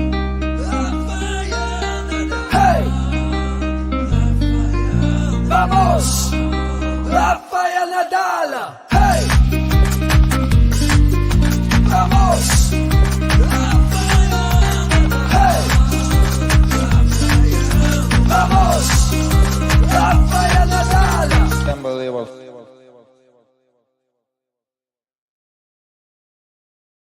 Unbelievable indeed. That's right. Rafael Nadal has taken a 2-1 lead here against Jack Draper.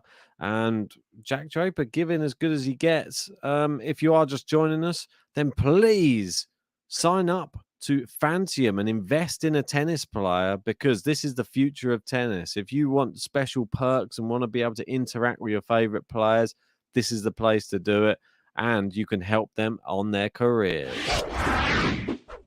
This stream is sponsored by Fantium, a cutting-edge platform that allows you to invest in top-performing athletes. Already, there are 2 amazing players on the platform. You could invest in Dominic Thiem or Alexander Bublik, with more to come on the Fantium platform. Yeah, so how does it work? Well, fans purchase a percentage share of future prize money or career earnings directly from the athletes in the form of tokens, and get to participate in the athletes' real earnings. So that means when athletes win big, you win big too. But that's not all. Fans become a part of the athletes' inner community, unlocking perks, experiences, VIP access to the Grand Slam tournaments, private calls with the athlete, video-based coaching, and hand-signed rackets, and many more awesome perks. So JG, how can I get a percentage of Thiem and Bublik's season's earnings? Well, I'm glad you asked, Ben, because it's very, very simple. All you need to do is head over to fantium.com. You sign in with your socials, e.g. a Google account, you fill in your personal information, you easily top up your wallet with your credit card or debit card, and then you choose which player you want to invest in. It's really as simple as that. You do not need to have NFT experience. All you need is to know how to use a phone or computer. Make sure, if you want to get involved, go over and follow them on Twitter, join their Discord. This is the way you'll find out all of the new athletes that are going to be announced on Fantium. If this sounds interesting to you, make sure hit the link pinned in the live chat or the link in the description below.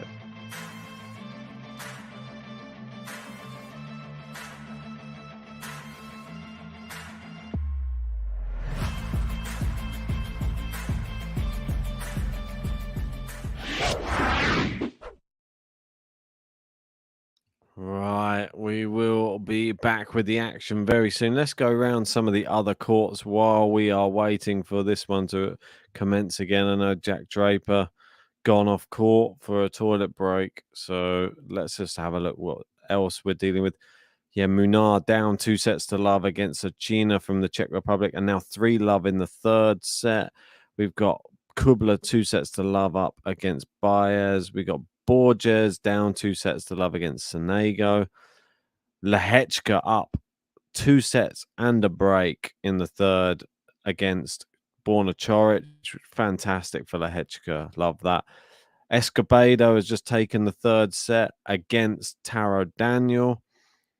And TFO looking to try and get it done in 4 against Daniel Altmaier. Wawrinka up 4-2 against Alex Molchan, but Alex Molchan has 2 break points at the moment. What else we got? Rakhimova losing, well, at the moment, but in a second set tiebreak. Could she force that to a third set? And we got Osorio Sorano against Udvardi. She won the first set 6-4, and it's on serve in the second. So,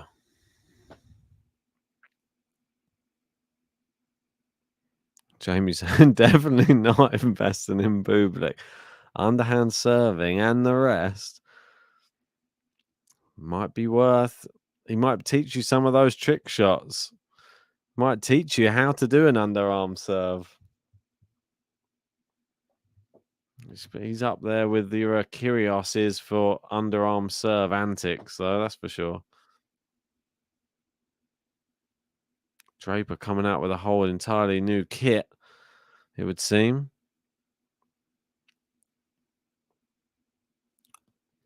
Yugoslav saying if there are younger players with big talent, maybe yes. And that's what is going to be coming to Fantium very soon.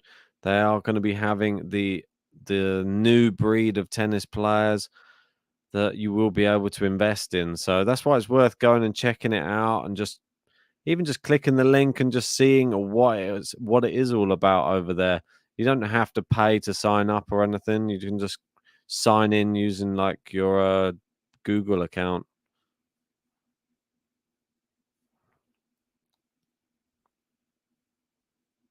Liam saying, is it possible to invest in Thomas Fabiano?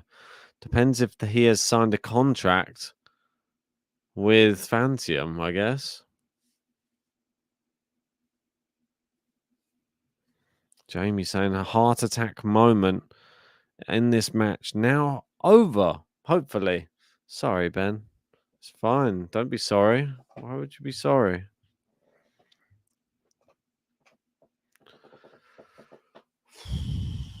Oh, my word. Oh. Oh. Here we go.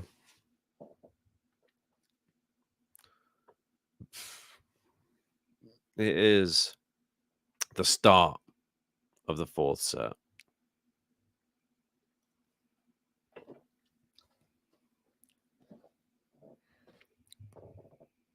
Keeping one eye on these other matches going on.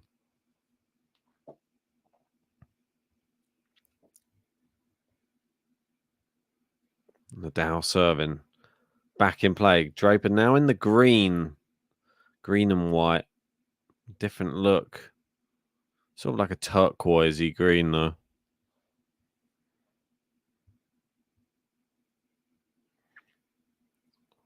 Nadal going all power. He clips the net cord. That goes wide. Here's love 15. Draper giving as good as he gets in these rallies. He's taking his cap off, puts it back on again. Liam in saying, I would like to invest in one of the most supreme talents on the Challenger Tour. He's an English-born residing in Germany. It's the best backhand I've ever seen. Honestly. I was going to ask you next, does he live in Bonn? But you've confirmed his name is John Silk. Good return from Draper.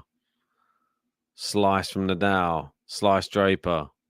Forehand inside out from Nadal.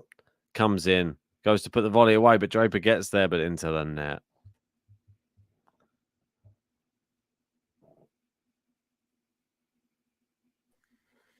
I have made it back. Wow. That was quick. That actually was pretty quick. Yeah, that was only... The idea was conceived 10 minutes ago, and we're back. Hey, how about it? Did you run? I drove, actually. So it's a good thing I hadn't drank before. So how's it going? We're now into the fourth set. Okay, so only missed 2 points. That's not too bad.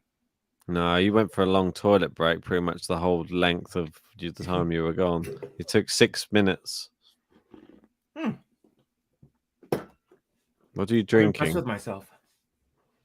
This is called Innis and Gunn. It's a Scottish golden beer.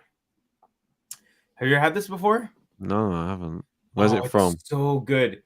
It's from, I think it's from Scotland. The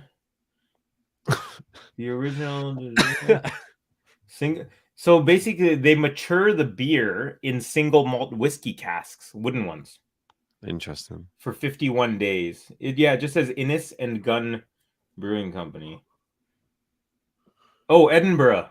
It's from Randolph Crescent, Edinburgh. So it's legit Scotland. Product of Scotland. Nice. It's one of my favorite beers. It's a little bit heavy. It's like a 6-point-something%. So I get one tall one, the 500 mils, and then I'll just get like a regular 6-pack of another thing that I like that's less crafty, more normal. Oh, beautiful winner. Wow. It's just ridiculous. He didn't even move the muscle then. Just flicked it. Yeah. Those are the type of points where you just are in awe of Rafa. Like you doesn't even have to move still, his feet. Yeah. And the amount of whip and torque that he gets on it is crazy. Yeah, I mean, don't see many other players doing that type of thing.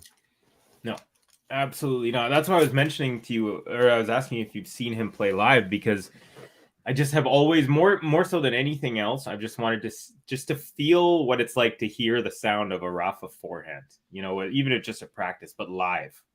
I feel like it's like there's like a level of devastation to it. You know what I mean? Yeah.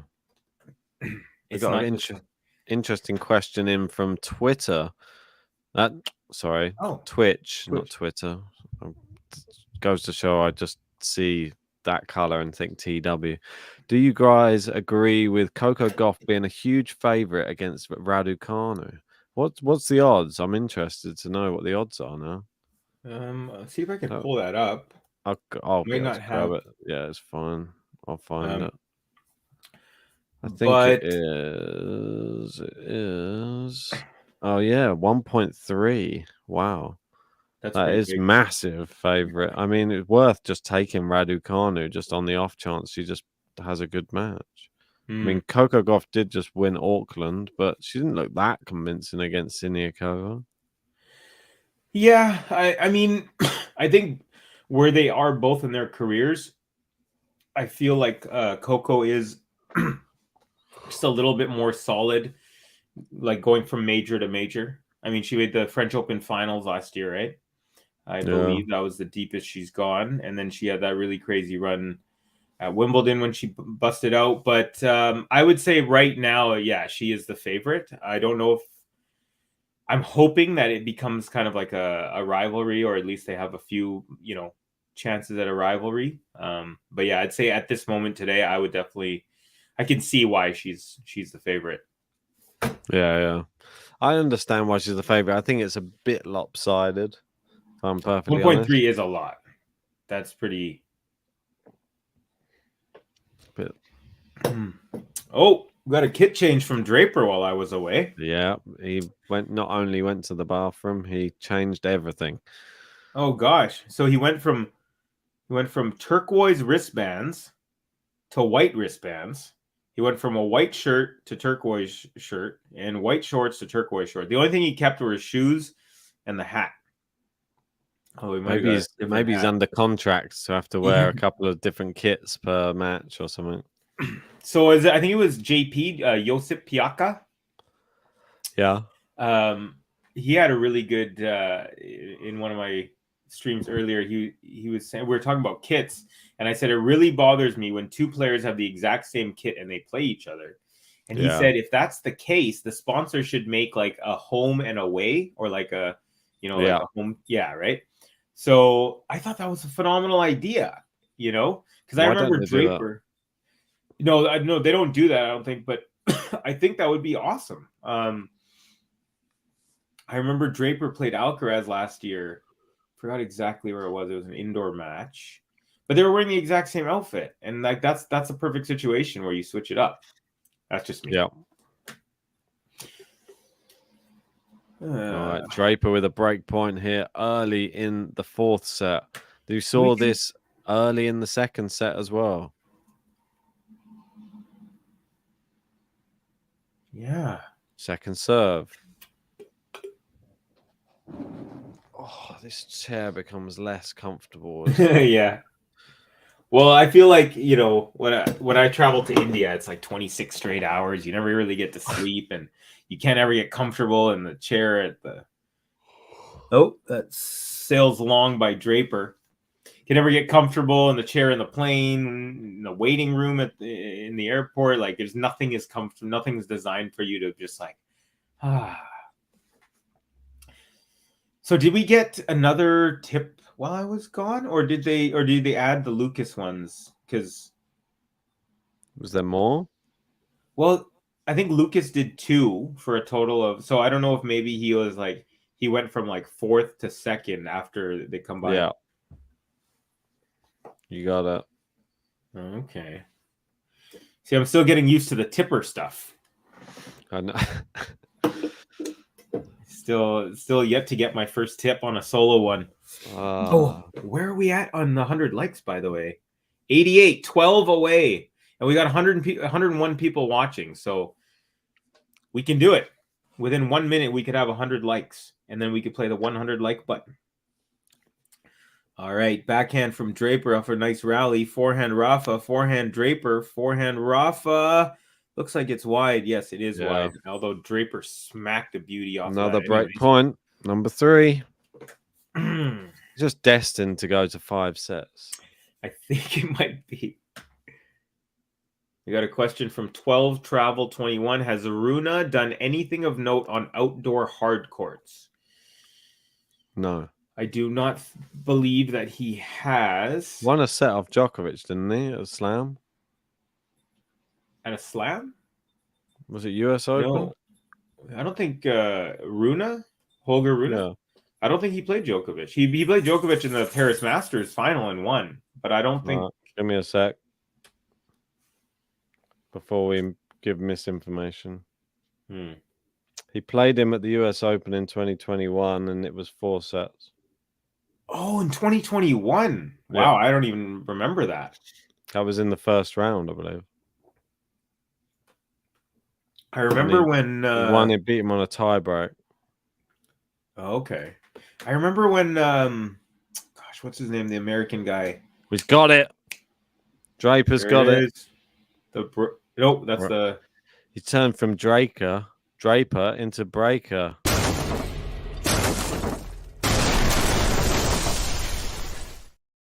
That's huge. Big. Jack Breaker. Big. It's Draper. Is that how it goes? Draper. It's Draper.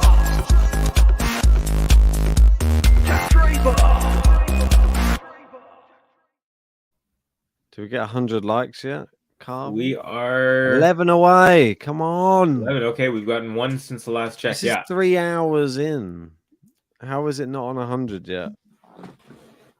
Making me sad.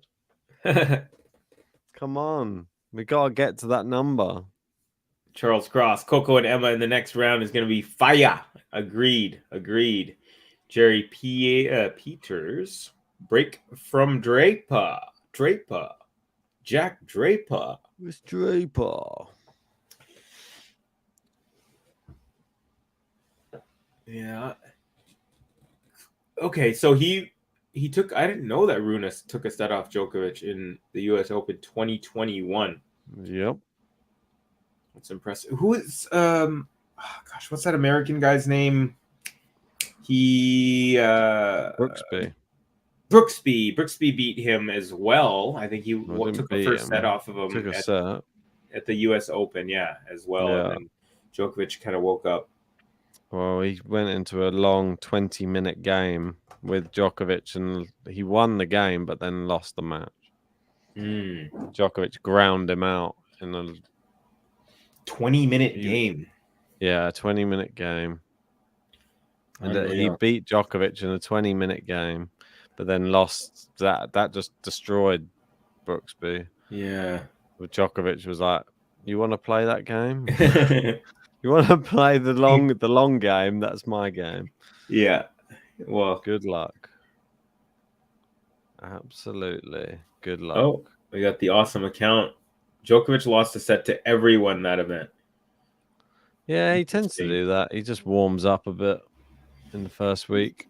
Yeah. I think Novak's, exactly. He's more that guy who's like feeling himself out, trying to find his rhythm. It's not about like, oh, I swept the tournament. I went, 21-0. That's something Roger would do. He's done a few times on his major runs.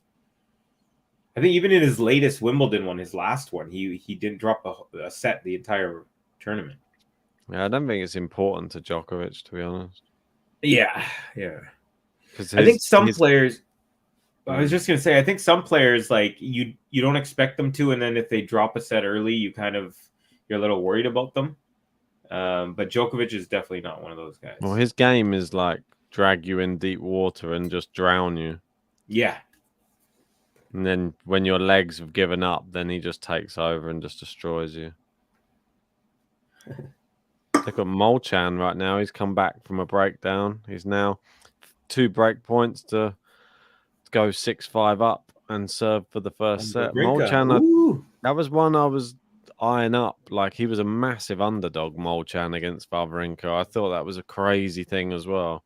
How do you make him a massive underdog? Wawrinka's not been at the top of his game for years, and Molchan's actually been fairly decent, not been terrible. So How to much say of that a... he was like 5.5. Okay. Stan was like a 1.15 or so. It was a silly odds. It was one that you may as well back Molchan just for the sake of the odds. Even now, it's 1.29 for Stan, and it's 3.75. Yeah. Crazy. Hmm. And he's got break point, and it's still 3.75. It's mad. They're looking at Stan as if he's the old Stan. Yeah. I wonder if they're seeing him as like one of the crew that was kind of with the big three, so has that big game. There you go, Molchan breaks. That's what I mean. Like that, people, the bookies don't really. They see the name Molchan, they don't really give him any credit. How's Eubanks? They're back at 170. Nadal there with breakpoint opportunity, and he didn't even hit it. It just sort of hit his racket and just went up, nowhere else. Yeah, he didn't even get a connection. It's that little sliver of sunlight that got to him. Maybe, yeah.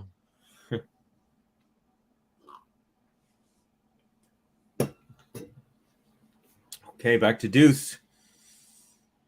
And a drop shot from Draper. Rafa approaches backhand and volleys forehand. Draper. Wow. Rafa tries to pass, reactions. but yeah.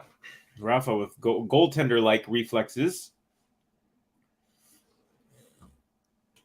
Very nicely done. Big point, too. Trying to get that break right back. 2. Yeah, that second one. Rafa's never looked elegant on his volleys, but they're very effective. He's just got very fast reactions. Yeah. He's one of the best volleyers. He's always hits the ball in the center of the strings. He's really good at placing it. He's good at taking pace off of it or using pace, and that's wide. So there's a break from Rafa. Wow. Draper with a great serve, and he had a +1. He came to the middle of the court and ripped it down the line, but just wide. So could this give a sliver of hope to Ben to get into bed? Maybe.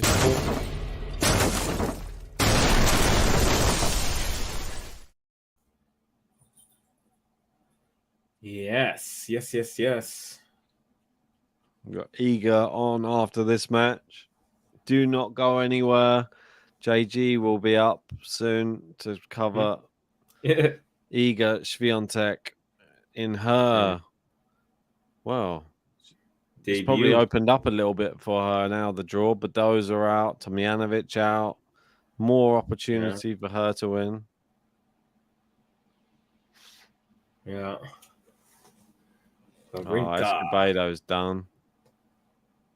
Done? One set wonder. Is he the only Mexican entrant? I feel like not sure. On the I haven't men's seen side? many others. Yeah, I can't think of another Mexican male tennis player at this. Actually, yeah, I can't think of anyone. Even like fringe players. It's clear to see who the crowd are supporting in this matchup as well.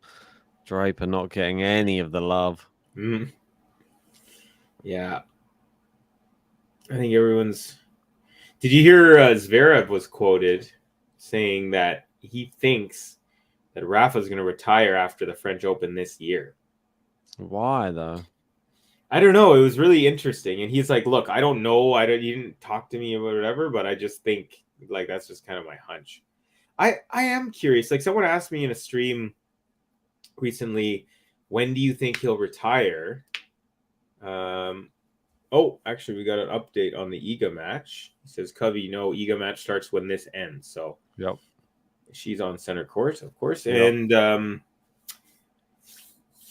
I forgot what I was talking about. You were talking about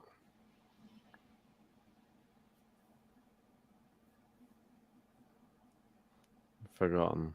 Oh, Zverev. Zverev saying that Rafa's oh yeah. retire. So someone asked me on a stream, when do I think? I was like, I personally think he's going to play all of this year and then sometime next year, maybe after French or something like that. I think the Olympics and then he's done. Oh, okay. Actually, that's not a bad it's call. In Paris. Yeah. Oh, okay. Yeah.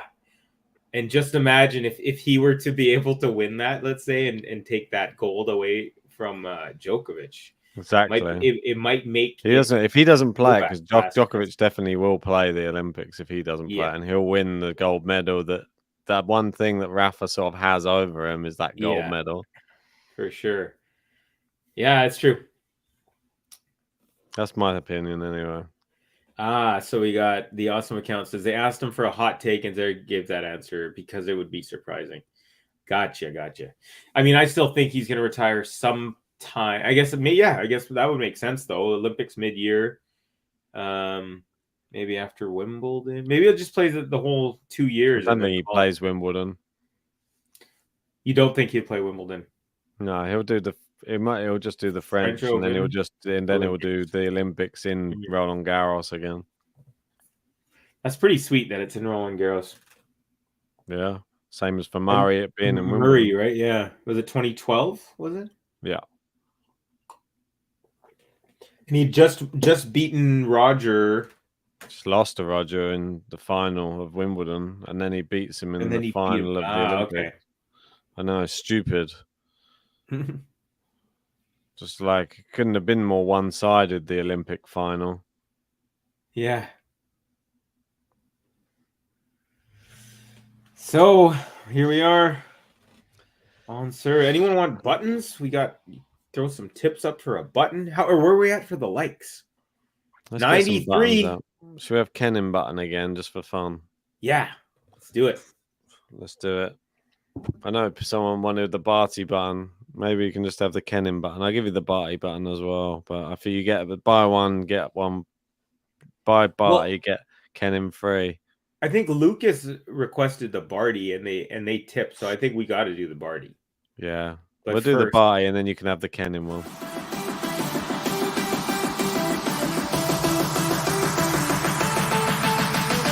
Aussie, Aussie, Aussie! Oi, oi, oi! It's a party party. Oi, oi, oi! It's a party party. Oi, oi, oi! It's a party party. Oi, oi, oi! She just getting started. She is back at the Australian Open this year, but in the corner of Olivia Godecki. That is right. And just one more time for good measure. Let's have the Kenin button again. Get that. Get Australian Open champion 2020. Ski. You don't want to mess with the cannon. You don't want to mess with the cannon. You don't want to mess with the cannon. So be a cannon. You don't want to mess with the cannon. You don't want to mess with the cannon. You don't want to mess with the cannon. So be a cannon. Skirt. I just love it. That's a great one. I can't believe I hadn't heard it. Well, it was made today. That's why I've not heard it. Oh, okay. That makes sense. I know. Dylan made the beat for me, and then he sent me the beat. I was like, send me. I was like, I'm trying to make like 6 buttons. I was like, send me like, if you can send me 6 tunes, I'll just make like lyrics for them. And so he sent me that beat, and I was like, oh, I've got to do some like yeah, trap style rap now. Now I've got to go like. No, yeah. All these silly little noises have got to be added in around. Oh yeah, there's tons of ad-lib potential on that track. Yeah, for sure. I could have added more, but I just didn't have any time. Yeah, it's pretty good. I like the delivery too. Tomorrow saying, I'm asking for that button for the meme of she's just getting started. Party, and she retired after that tournament. Brilliant. She's just getting started. Well, she won the tournament with that button. Yep. That wild first serve. My Ben with his inner machine gun Kelly.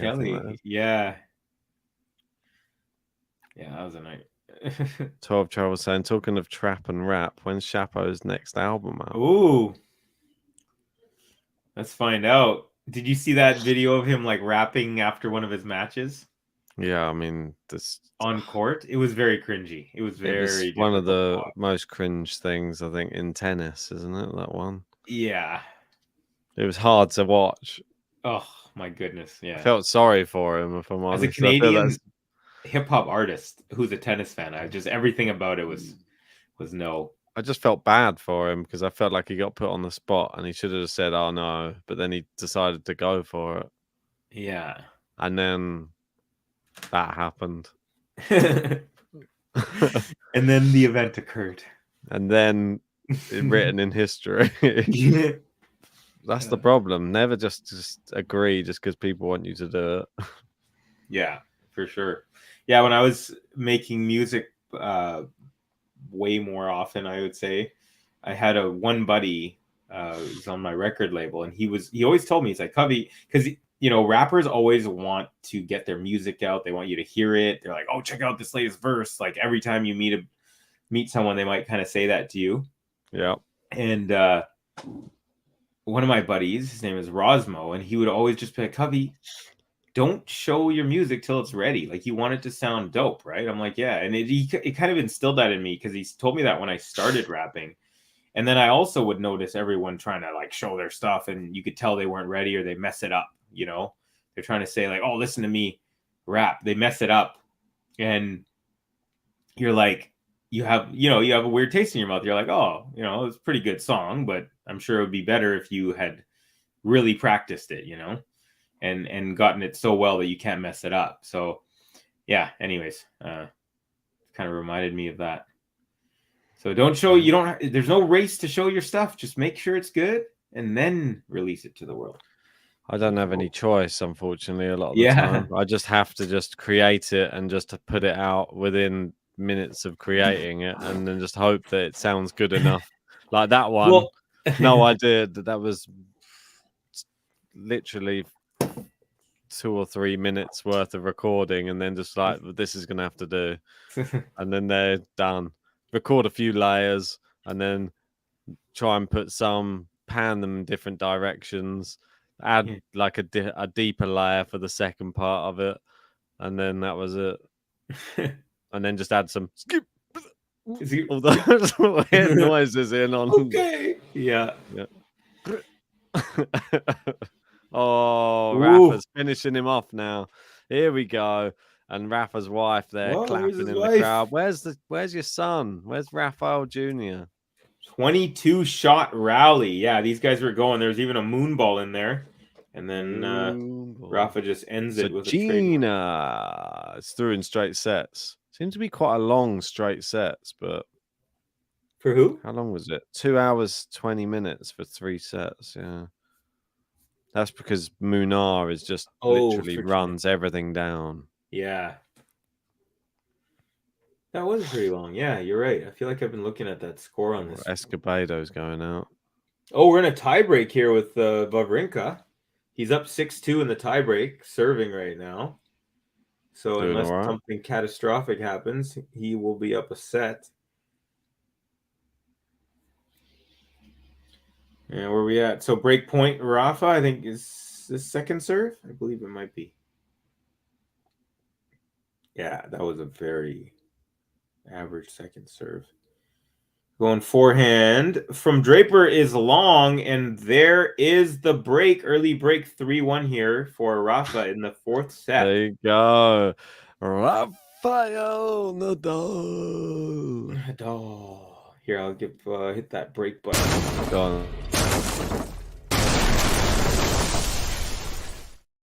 Hey! Hey! Vamos!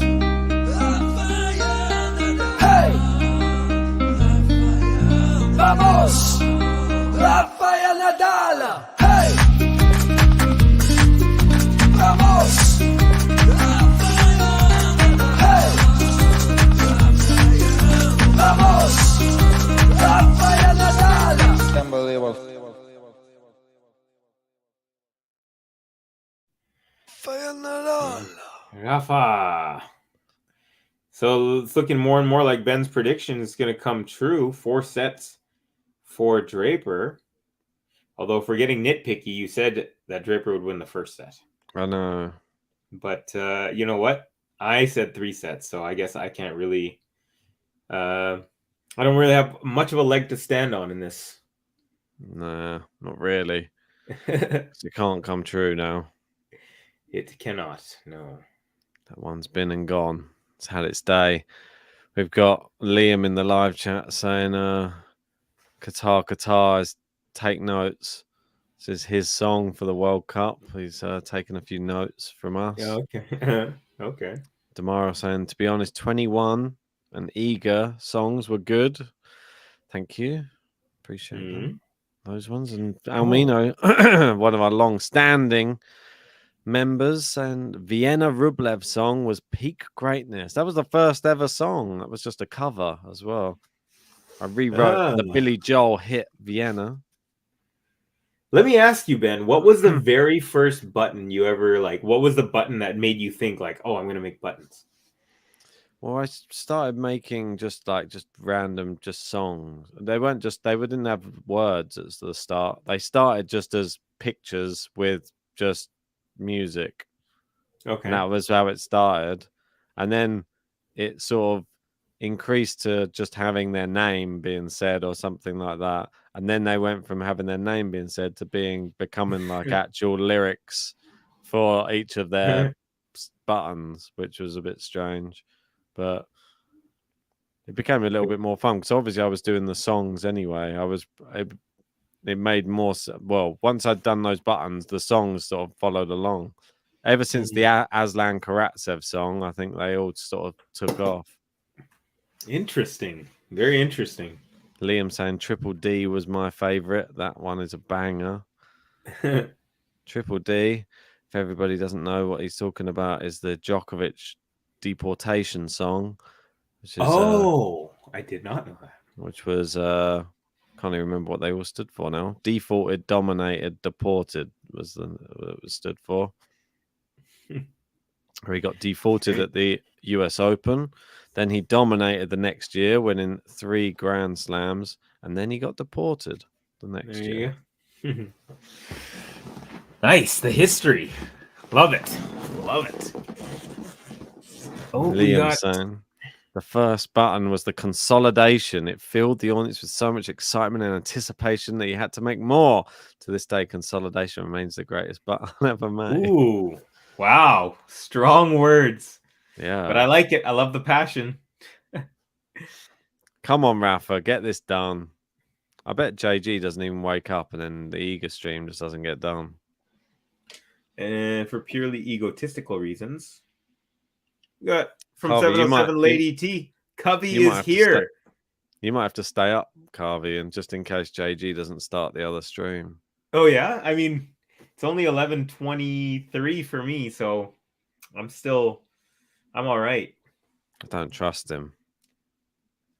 I do need to figure out this this site, this gambling. There's no way he wakes up in 20 minutes time. Do you guys live close to each other? Can you knock on his window real quick? No, opposite side of London.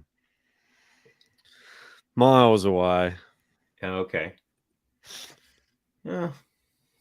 Yeah, Jamie saying you should be fresh starting this Australian Open as you've had no pre-tournament trial streams. Well, I think that got us ready for it more than anything. I don't think anything ever gets you ready for the fact of trying to do stuff over the course of the night time. I guess, yeah. I actually hadn't realized until he just didn't run for that last one at all, and it was right next to him. He looks like he's panting. I think the heat's got to him. Something. Look where this is. It's right in the middle of the court. Yeah, he's right there. Look, he didn't even look at it. He didn't even. Yeah, you're right. From the second. Yeah, and he's done. No, he's dead. That serve. Okay. Rafa hit that long. So the second serve he hit on that last when he got broken, was like this serve that he just hit, where he looked completely like kind of something's up. Let's see his serve here. Yeah, something. Do you see that? I mean, it's kind of choppy on that one, but you can tell by the way he's serving, isn't he, for this match already in his right? Is it right? Yeah, right cut like a quad. I believe it was his. Yes, yeah. Ooh, nice little. There we go. Drop shot. Rafa virtual match point. No they call problem. this. Sorry, and this is a virtual match point. They call this. Oh yeah, virtual match. Yeah. I mean, this is just what separates people. You got young people, they just unable to condition themselves to be able to play 5-set matches in these type of conditions. Yeah, that's why. Sure. I mean, there you go, and it's an easy break for Nadal there. Yeah, you got to give it to Draper. You can.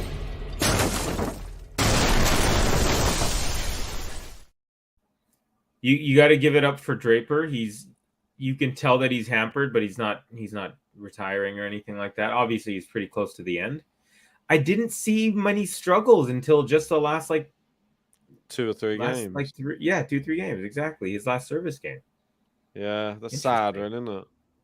Yeah, it's a bummer because he was, he was taking it to Rafa in that second set. He just seized control from the beginning and didn't give it up, and that's not easy to do. Rafa's the type of guy.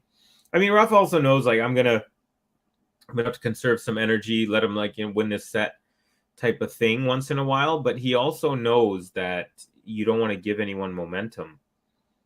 But yeah, anyways, impressive from Draper, but bummer that he's ailing here. Got a forehand to forehand battle from the baseline. Forehand from Draper, forehand Rafa, forehand Draper, forehand Rafa. He doesn't want any of this. Into the open court. Yeah, Draper did not move from his. As soon as he did that chop forehand, it's the abdominals gone again. Yeah. And he has those 2 strips that you were saying as well, coming from up to his abdomen. Yeah. So it might not just be the cramps in the legs. It might also be. It's not. It's the abs. The core. Yeah, you can't swing properly.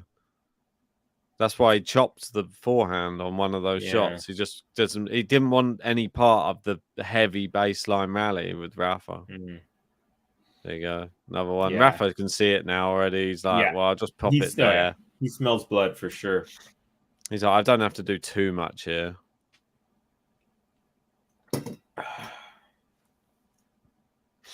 Nuno Borges taking the 3rd set against Lorenzo Sonego. Oh, okay. How's Huesler doing? He's up a break.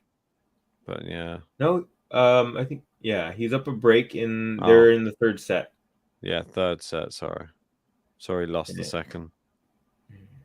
Nori just started. Bloody hell. He's got an advantage in his first. He's looking to break right off the bat. And the young Felix. Frenchman.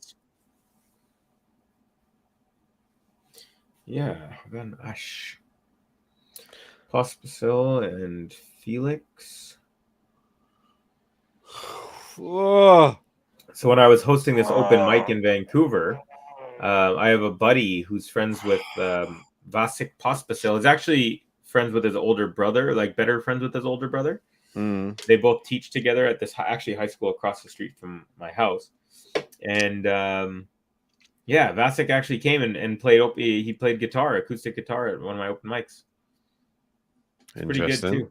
Yeah, he's pretty good. Should have got him doing some rapping.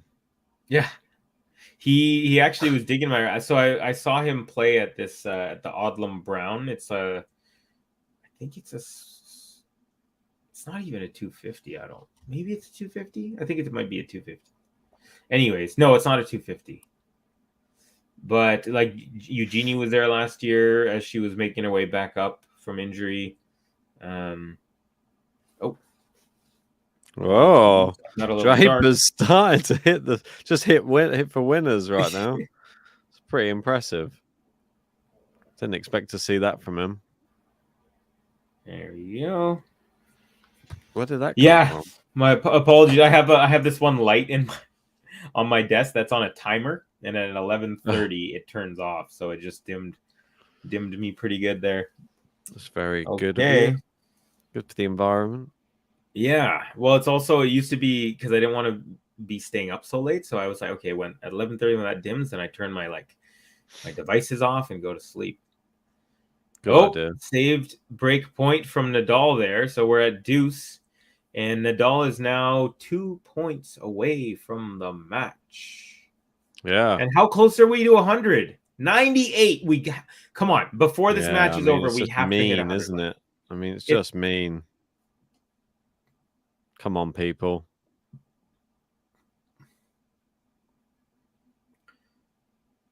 Okay. Nice forehand from Draper again. He's just slapping the ball now. You can see, look, big winners from Draper. You can see that's a sign of a man who just doesn't really care now. Yeah, exactly. Hit through it. Yeah. For sure. For sure. But it's almost you're almost wondering, like, should you be doing that? Like if you've got something wrong with your core and you're twisting, and he's like you said, he's kind of like letting loose now. He's almost like, I don't care. Yeah. Was that a winner? No, just wide. Close. But he's not going to go for any long rallies. That's the thing that he doesn't want. He doesn't want to just go toe to toe constantly. Gotcha. Yeah, it makes sense. Well, if he doesn't want long rallies, he should just make his way to the net. Boom. Yeah. And the point. Here's Rafa at deuce again. 2 points from the match. Nice serve out wide. And that kind of chopped. Okay. There we go. We have got our first match point. Match point. All right. The reigning Australian Open champion looking to work his way into the second round. This has not been an easy one. Serve is good. Forehand Rafa. Forehand Draper. No, that's long. And Rafa's done it. The King of Clay has marked his first round victory here at the Australian Open at Rod Laver Arena versus Jack Draper. It was a good match. I think Draper played very well, acquitted himself well. What are your thoughts, Ben? If you have any after being considering he was actually coming into the match injured, I thought he played pretty well, to be honest. Yeah. Okay, he looked like he was carrying 2 injuries into the match, and he still actually gave Rafa a good match up until probably the end of the third, and then he just took over in the fourth. So good showing though. I think it's still promising from Draper. It shows that if he was fully fit, who knows? But you can't look at it that way, because Rafa might have his own injuries. He might be playing with injuries as well. So everybody's compromised. It's like they say, fighters when they go in the ring, they're all banged up. It's just who is the least banged up.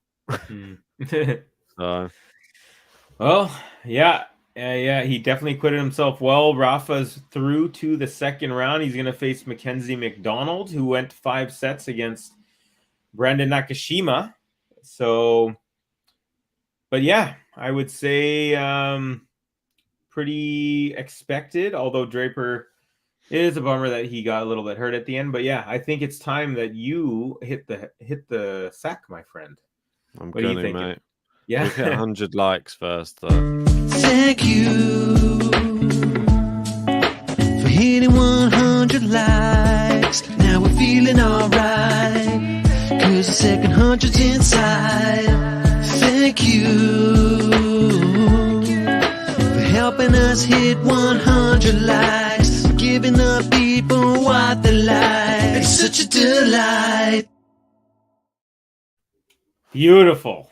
101. We hit it. It only took like 4 hours, but not bad. 4 hours to hit 100 likes has got to be a record. Yeah. Well, we'll give Rafa one more button before we go, I guess. All right. Hey! Vamos! Hey!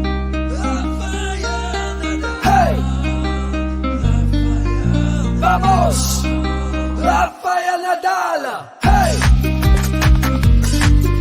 Vamos! Hey! Vamos! Rafael NADAL!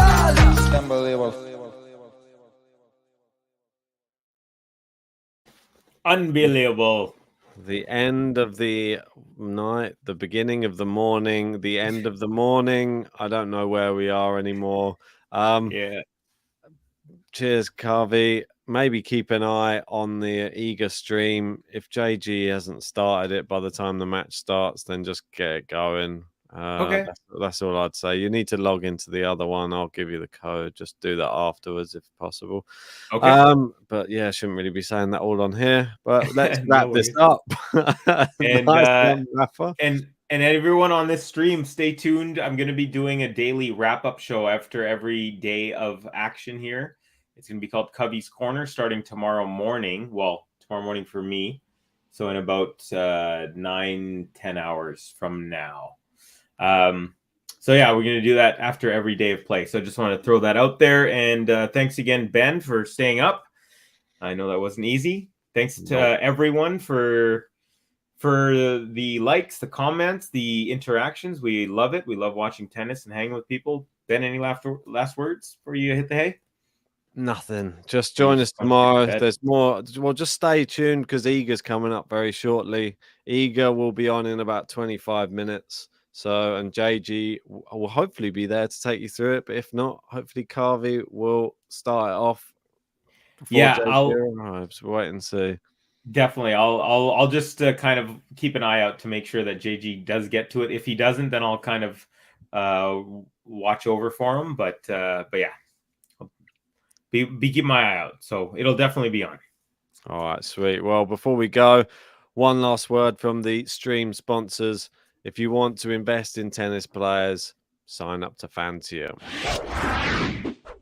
This stream is sponsored by Fantium, a cutting-edge platform that allows you to invest in top-performing athletes. Already, there are 2 amazing players on the platform. You could invest in Dominic Thiem or Alexander Bublik, with more to come on the Fantium platform.